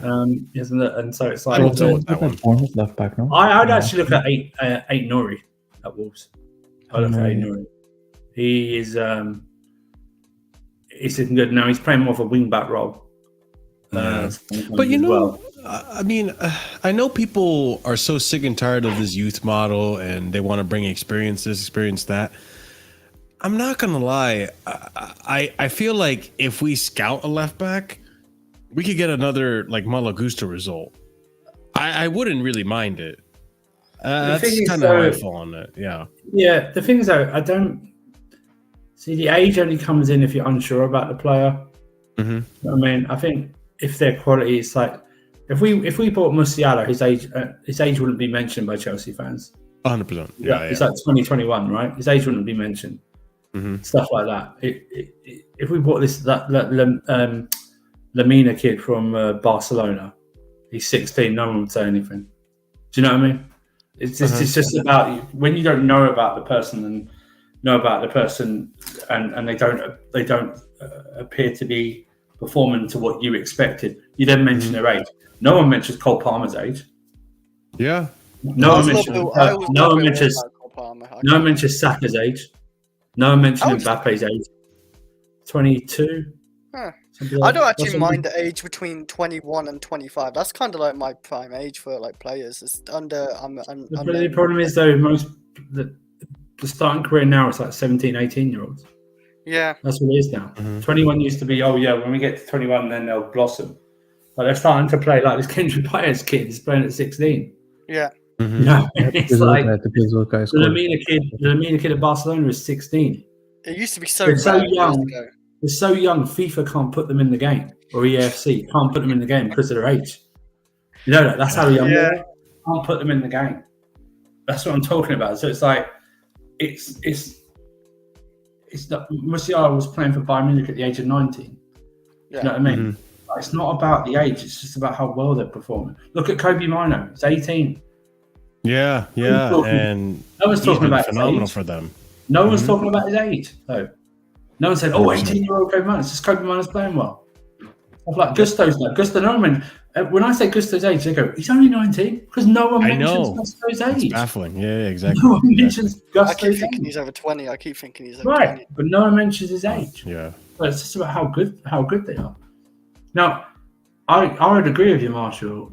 If my need for a left back wasn't so urgent, I would go, let's scout him. But Chilwell is just crap.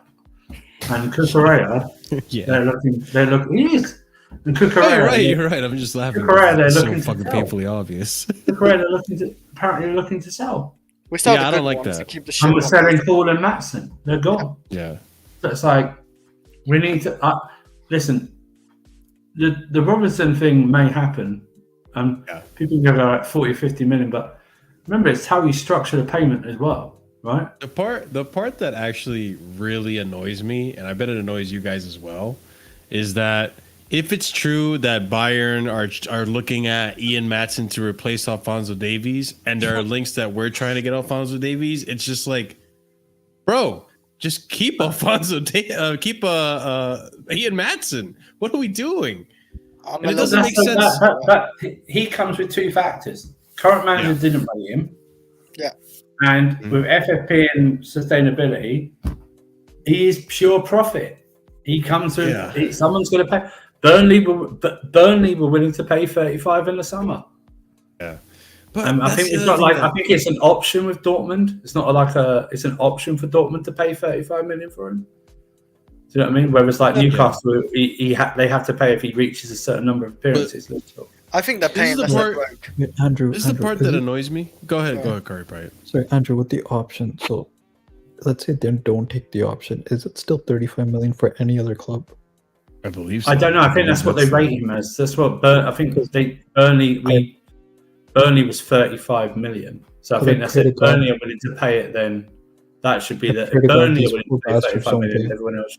I pray to God Dortmund don't pay. So And they can also, get- if you think Just hope about they it, broke Curry. if you're thinking about it, he's doing well at Dortmund, so he might have added a bit more to his thing. So we might be talking about Exactly. 40, 45. Do you know what I mean? Yeah. Oh, it's Especially, not a like, stone. especially to someone like Bayern Munich who see him. And basically, if Bayern Munich want him, they've got a free. He's had a free audition, and they haven't had to pay for him to do that free audition because he's been at Dortmund, who aren't going to win the league or anything like that. The thing that confuses me, right, is that okay? I understand Ian Maatsen is pure profit.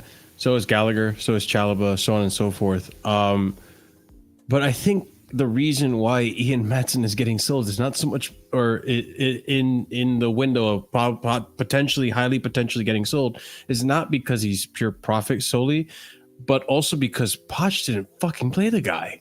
Yeah. Right. Yet Gallagher is, pure profit as well, but Poch is just persisting on playing with him. So let's say, because this will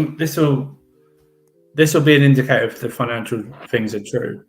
Let's say Poch goes and a new manager comes in and goes, I like Ian Maatsen, right? Maatsen signed a new contract as well, I think, right? Or an extension or something like that. He did. They triggered an extension, I think. Yeah. Or he signed a new contract to get to the Dortmund. Right. Yeah, So let's say a new manager comes in, whether it's De Zerbi, Almarim, whoever, right? They go, and actually, I want to keep Maatsen. And the club say, fine. That would indicate to me that they're not worried about then of this pure profit thing, right? In terms of that.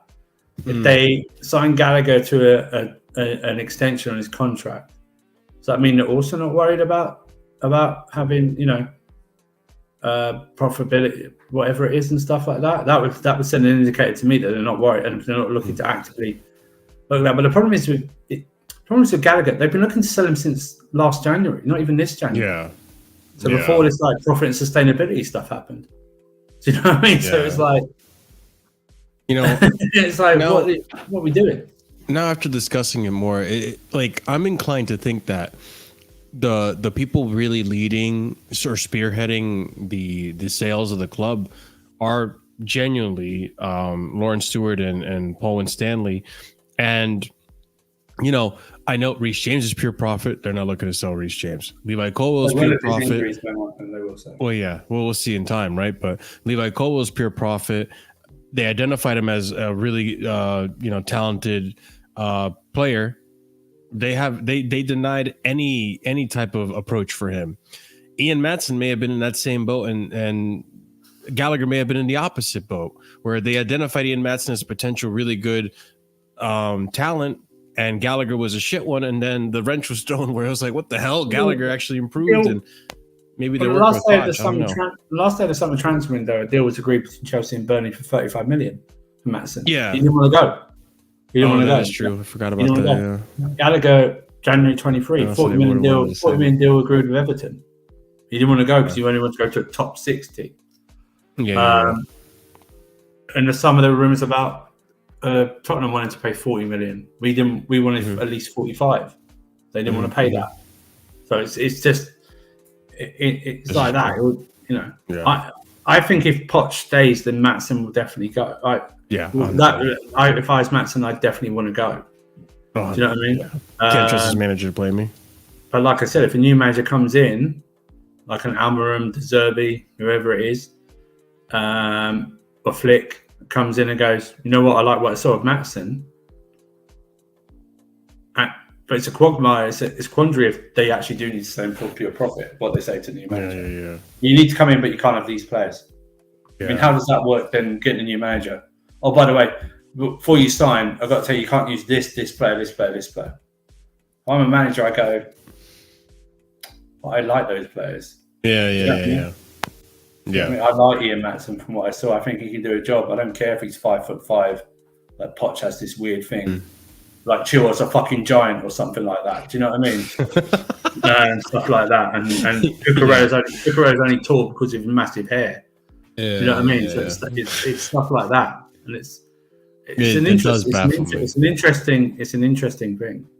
I think because like a manager might come in and go, I don't like Conor Gallagher. You know, he might, right?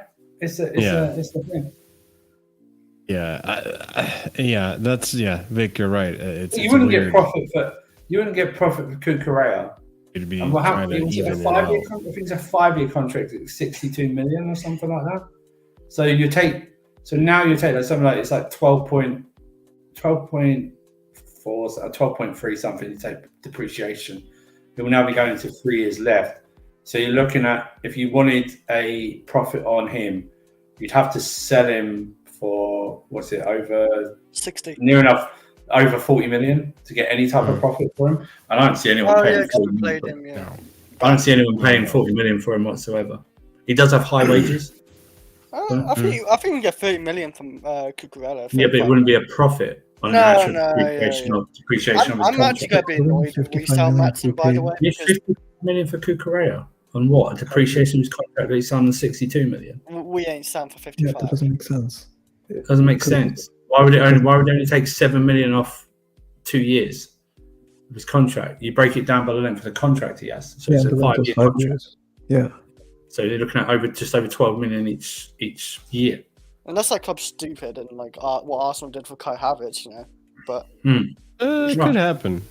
Which is why when people say it was like Lukaku, right? Lukaku's now into 3 years of his contract, right?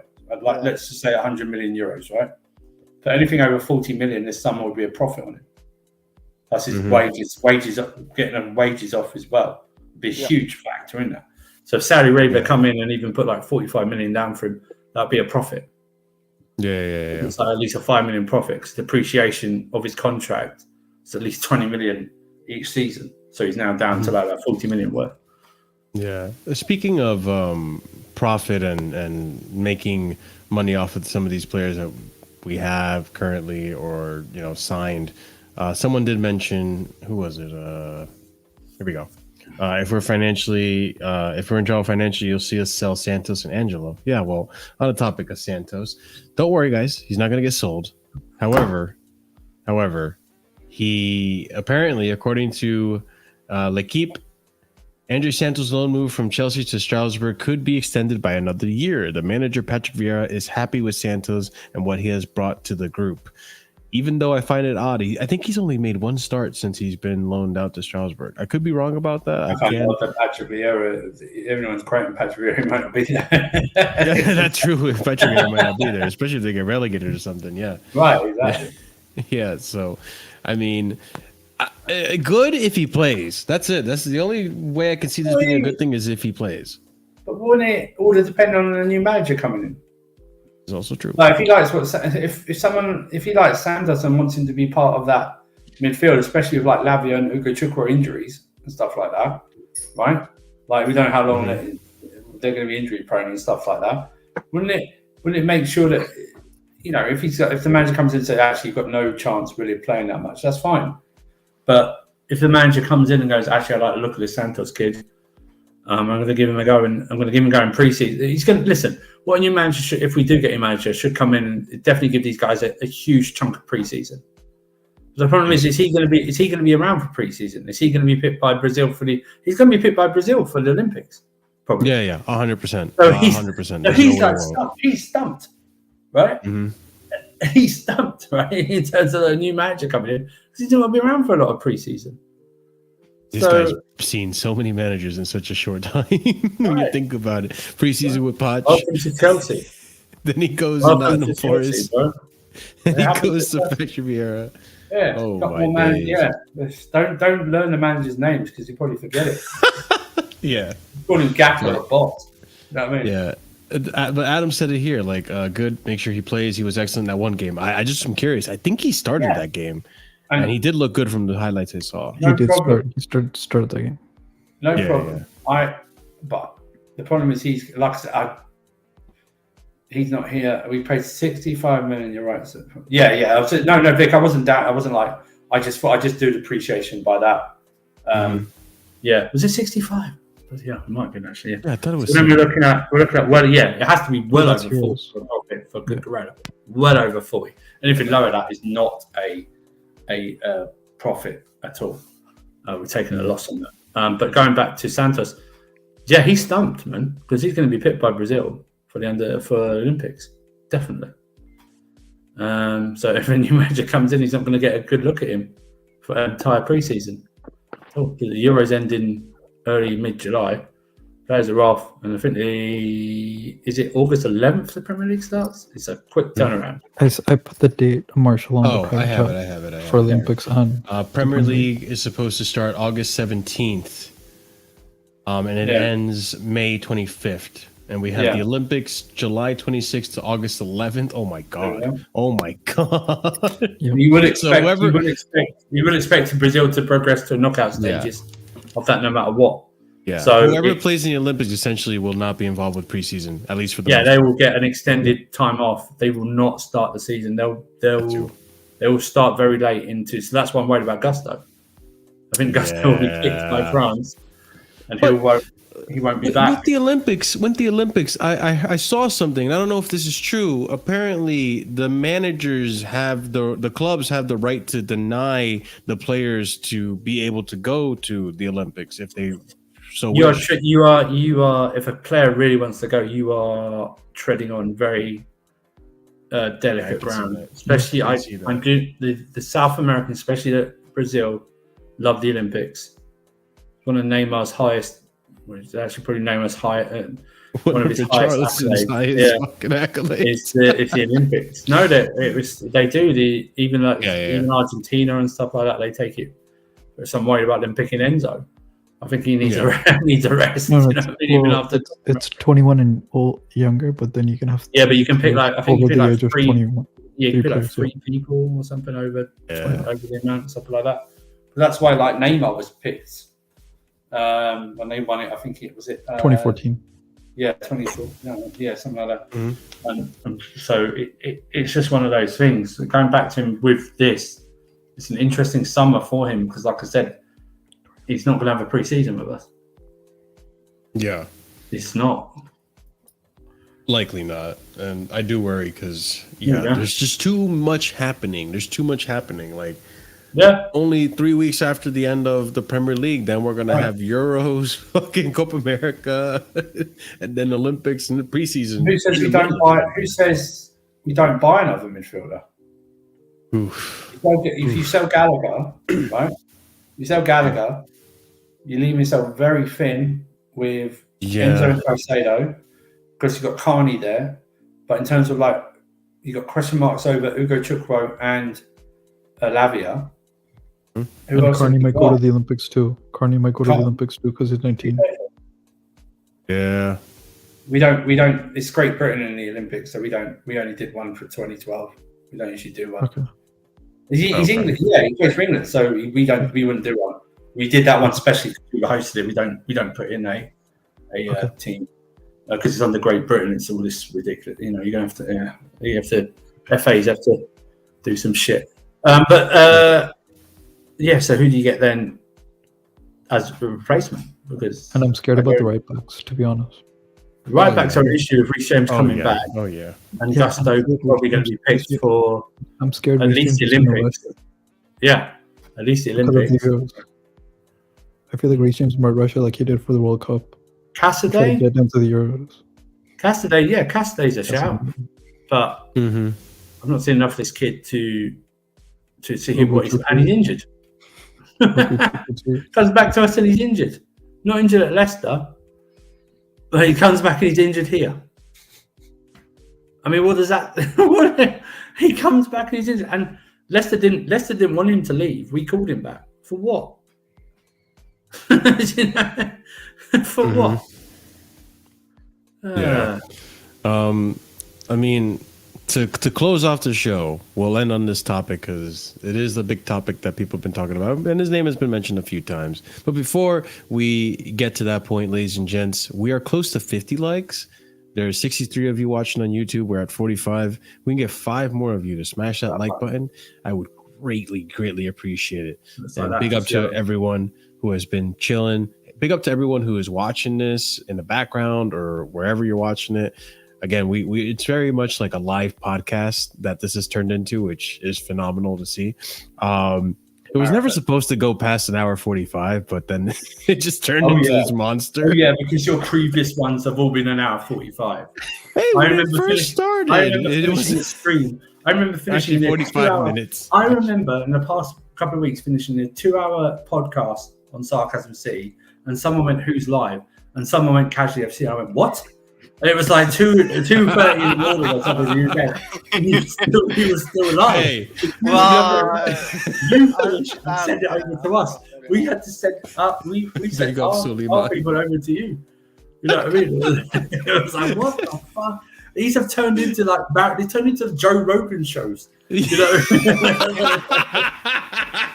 Yeah, that's true. It's turned to a podcast. Yeah. On that show that you now see me get up from the seat I'm in, because it's not a comfortable seat to be in for 2 or 3 hours. I have to stretch my legs.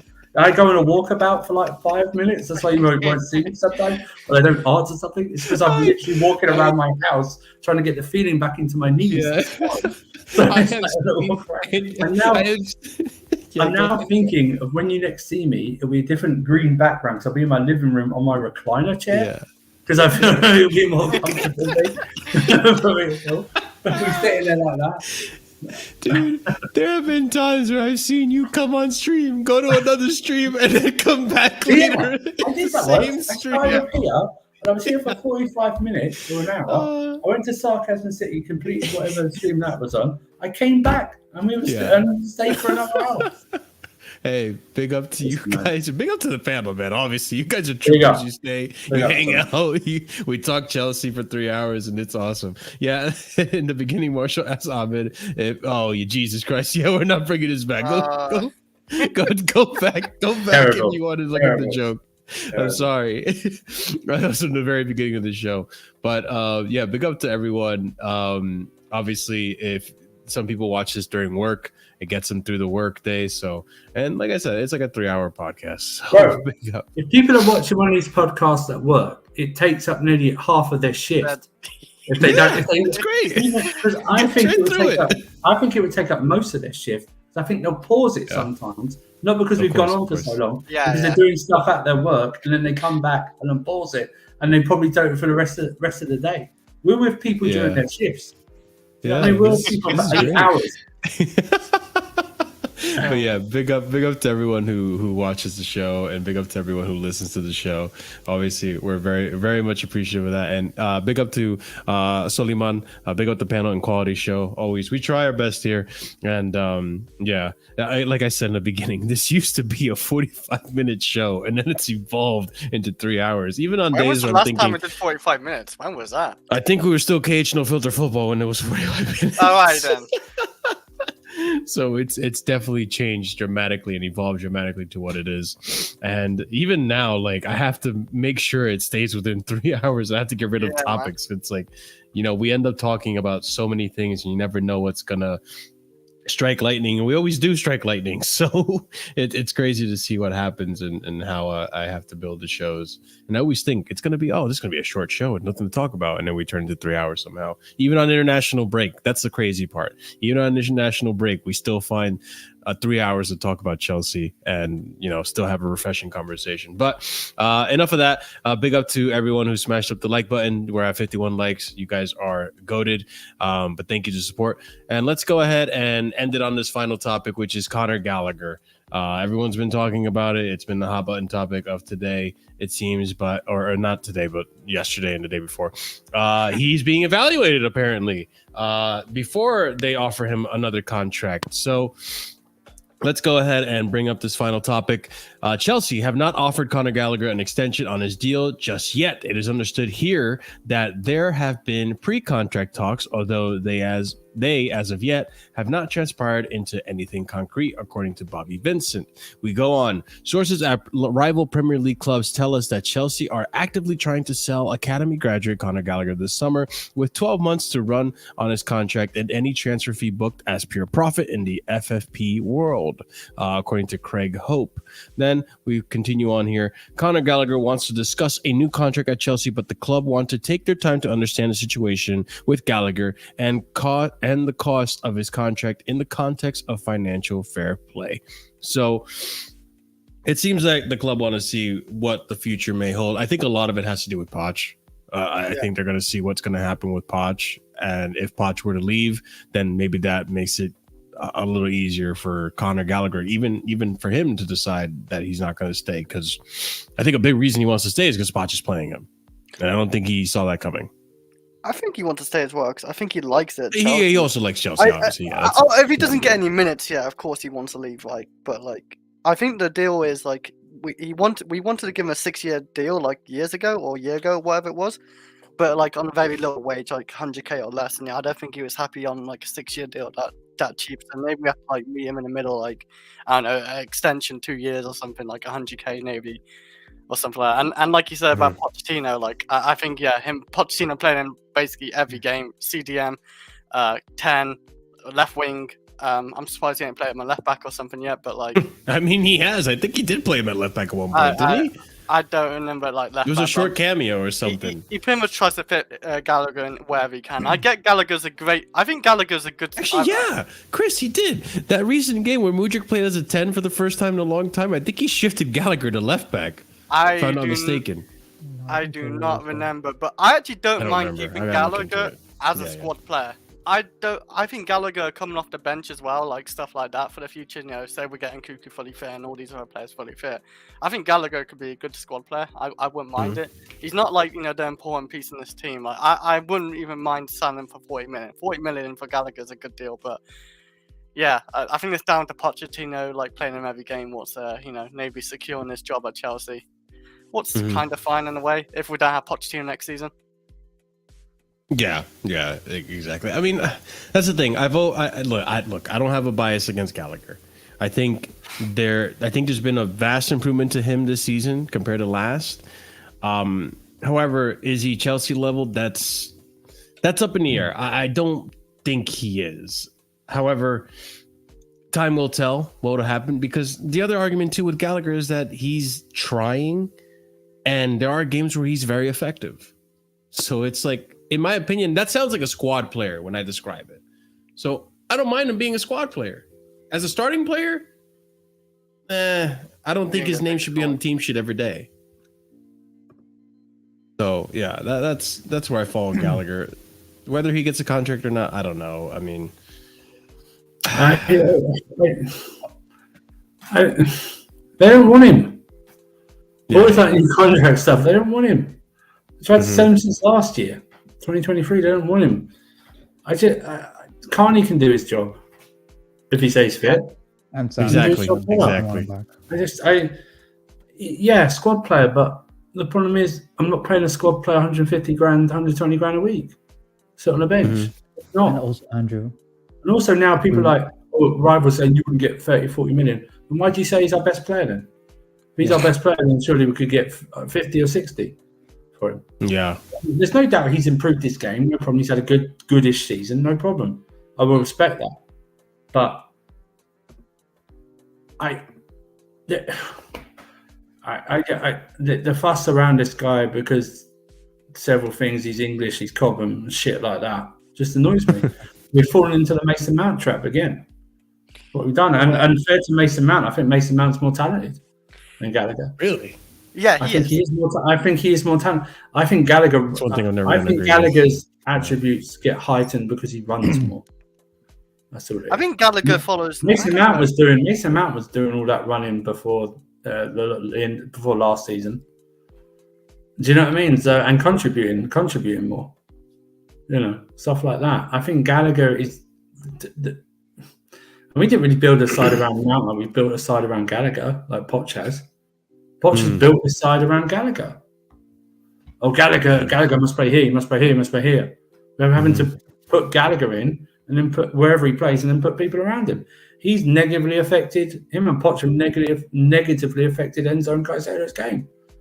100%. Yeah, I agree with that. Everyone always bigs up Gallagher's performances. I always say, well, who was playing behind him in the field clearing up his messes?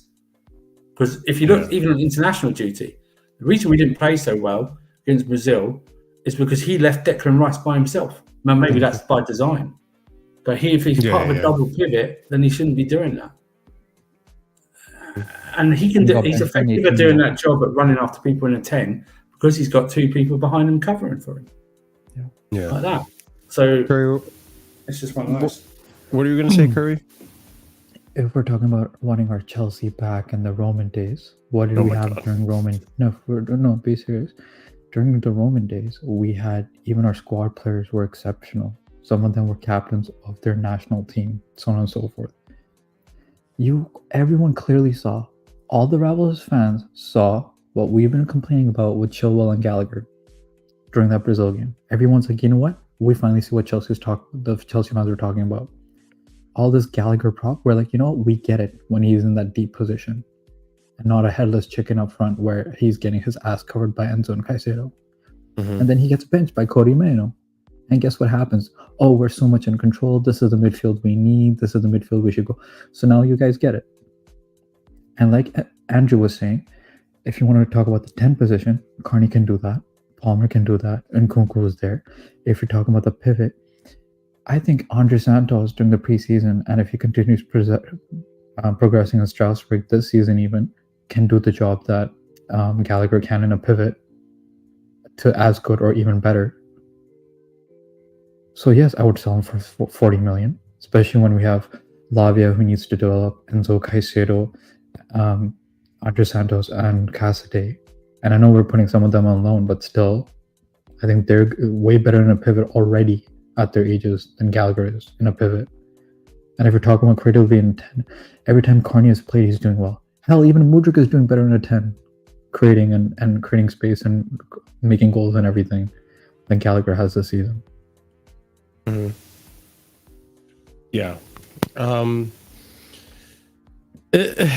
There are better players out there, in my honest opinion. I understand. That's why I go back to saying that for me, Conor Gallagher's role in the club, I think, is better suited as a squad option or a utility player in that sense as well. Almost like what I was saying Ruben Loftus-Cheek was when he was here.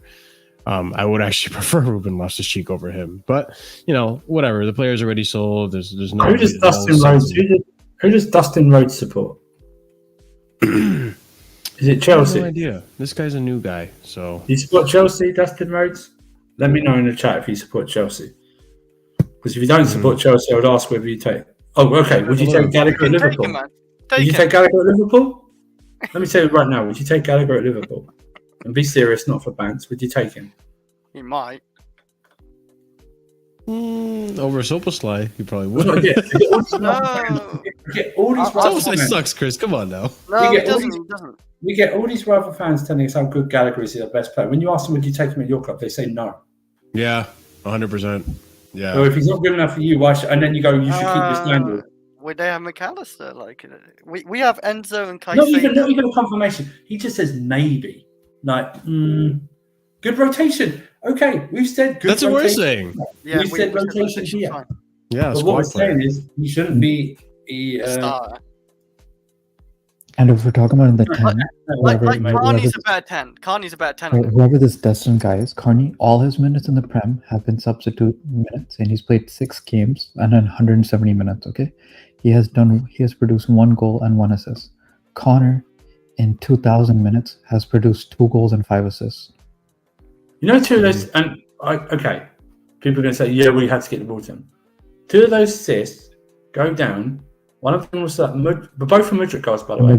Yeah. One of that pass, that little 2 yard, that little added on, that pass that Mudryk had scored that goal against Arsenal, right?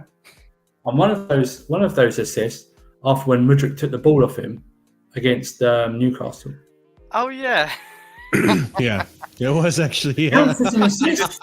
Counts. Yeah. Counts as an assist because he touched the ball into the path of. They're going to say into the path of Mudryk when actually Mudryk took the ball off him. Now, listen, the other assists very well done and stuff like that. And I don't really look at his game for assists and goals, so I'm being sort of hypocritical here. But I just think. It's not even about under 21 games. With Carney Chukwuemeka, I've seen it. I saw him against Liverpool at the start of the season. It's your mob. I saw him against West Ham when he scored and before he got injured. And I've seen it coming off the bench against Leicester. You can say Leicester, whatever. But I am more comfortable with this guy doing the same job as Gallagher. Plus, he's got more to his game. Do you know what I mean? He's just got more to his game. Sorry, on a side note, what do you think? What does he think of Madueke? because He Madueke said he and can't. Look, this guy said. No, no, I'd Madueke. not take Carney at Liverpool, by the way. There was no maybe in that. So you wouldn't take him out? Okay. Madueke then, if he's hyping up under 21s, Madueke in 7 games has gotten 7 goals. And he got 2 goals and an assist last game when they beat whoever they were. I'm forgetting who they were playing, 7-0. He did So score. would you have Carney in your squad? I'm not Carney. Would you have Madueke in your squad? Would you have Madueke in your squad? Yeah. That's what it was. Carney, as we're constructed right you're a now. liar. You're good. Yeah. Carney right now is a better option than Gallagher in that 10 role. He can do everything 100%. that Gallagher does. He can press, he can run, but he's got more flair. He's got better goal scoring attributes to his game, better assist attributes to his game. He's a better player. He can do that. The only problem with Carney, can he stay available? My problem is I don't trust Potts with these players because he keeps injuring them. So once they're injured, they seem to stay injured. Or for some reason he's giving Carney trash minutes. So he's given like 8 minutes a game or something like that. So he can't make a fucking. He can't make a difference. Do you know what I mean? But he keeps Gallagher on for so much. And it's not my whole problem with Gallagher is not even Gallagher. It's Poch. Isn't what you guys need. You need to fight and survive. Fight and survive. Fight and win. This isn't last season. No, last season. I don't need to fight and survive when I've got Enzo and Caicedo fighting behind. I don't need to fight and survive. And with I need the games something in hand we have, Enzo needs to fight and survive. and if we beat in hand, even let's say tomorrow we win our game and we're on 28 games with the rest of you guys, we'll be in 8th, and we're only 6 points away from 6th. You guys are acting like we're struggling again for relegation like last season. Oh, we're not. Yeah, we're not. Yeah. Stop acting like this was fight to survive. We're bad, but we're not that bad. We're struggling. We're 11th. You know what I mean? We can't get out of 11th or 10th. We're embarrassing. Yeah, embarrassing. That's what it is. It's embarrassing. Yeah, And if you got dumped on by your kids, you guys got dumped on by Man United's kids. Unlike last season, no one's talking about race to 40 points. Remember this time last year, people were just saying There's nothing about that this season, which is embarrassing in itself. I don't think we're 40, but we're very close to it. You're struggling to survive, wasting money. Yeah, we're 1 point away. Money, and you're likely going to get in trouble. How are we bleeding? We're not bleeding money. It's okay. Rival fans like this our club is more than we do. Exactly. Bleeding money, but yet we're linked to buying so many players in the summer. Probably. Yeah, we're going to buy 100 million Osimhen and we can raise 100 million. No problem. We're literally getting. We just sell a lot of players to what people don't understand. I think we get 6 I only think we get 6 if everyone else doesn't pick up the same number of points or doesn't, something like that. I think that's 2 games in hand.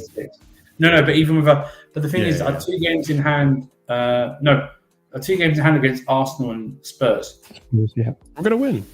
The Spurs one. The Spurs one, no problem. I think we beat Spurs because we just own them. We're at home with Spurs or away? Doesn't matter. Home and away. I know the history. It doesn't. The Arsenal one's going to be something because it's going to be the end of the season, and I don't know if they're going to be in a title race. Honestly, they're going to be up for it. But that's effective. It's in a title race. I know I'm jinxing us but from our 11 games, our hardest ones are United, Spurs, and Arsenal. And the rest of them shouldn't be doable. I hate that you just said United. I hate that you just said United, but I understand. Yes, they're above. I'm saying bottom. The rest are bottom half teams. Yeah. The rest of our 8 games are bottom half teams. For the most part.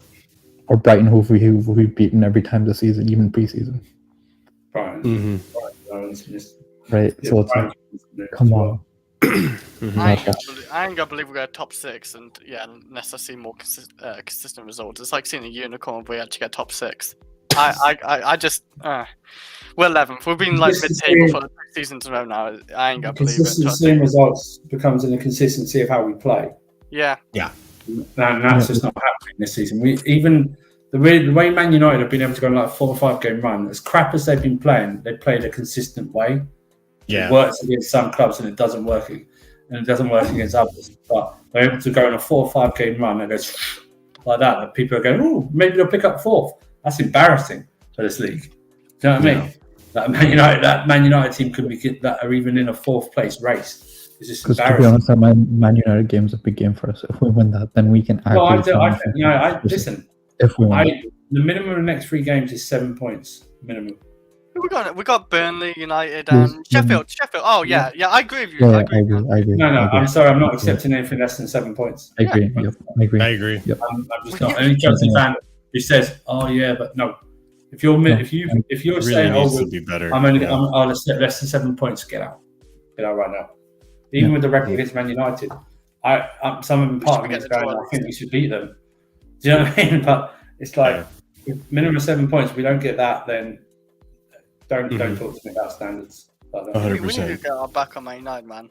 I agree. I pray for that, dude. Yeah, me too. I need Staffy to just hold that. And flawless. And flawless. You got some I beef need with them me? to hold. No, yeah, bro. You don't understand. Every Monday, I have to sit on American Waffle and just giggle along and laugh with the banter because I can't say anything that's incorrect. You're not wrong. Because we're still 11th, I know. Exactly. And they're always trying to gaslight me into saying Poch is doing good. Poch should stay. He needs time. And I'm like, stop it. I will not fall for this gaslighting. All right. This is slander. So I need to beat United so that I can go in there with chess. I can tell Staffy he knows nothing about Thomas Tuchel and that Poch needs to go regardless that he beat you and you should keep Ten Hag. Listen, we have a bet right now. We have a bet, which I'll put it out there once the games are done, but we'll see what happens. But big up everyone. We'll be back again. This is the end of the stream. We're gonna close it out. Thank you everyone who tuned in and watched, and thank you everyone who stuck around, and thank you to the panels. Obviously, as always, you guys always help make this show what it is. We're gonna be rating Sarcasm City, the gaming channel. We're going to be rating Flawless. Big up to him. And if you haven't already, do congratulate him for hitting 10K. Unfortunately, I was away for the 10K stream. I wasn't able to make it. But hey, congratulate him. Show him some love. It's a big accomplishment for him. So big up to everyone who joined us today. Smash the like, subscribe, all that good stuff. Hit the bell notification if you haven't done so already, guys. We're on our way to 3K subscribers. We'll be having a celebration for that as always. So yeah, help us get there. We do appreciate you guys tuning in and checking out the stream and the live podcast. And as always, guys, we're going to be doing shout outs to the members who are subscribed to the proper casual and higher tiered, and that's going to go out to Hassan Nawaz, A Solomon, Uncle Jester FC, Will, Adrian, Scott, Dark, OG Turbo Jesus, and EE. Big up to you guys, big supporters of the show, as well as everyone else who's a member. Big up to you guys as well. Enjoy those emojis. Be sure to also check them out. 99p is a starting membership tier. Big up to everyone on Twitter if you're real. I'm not sure. I think some of you guys are real. Some of you might be bots. I'm not sure, but big up to you regardless.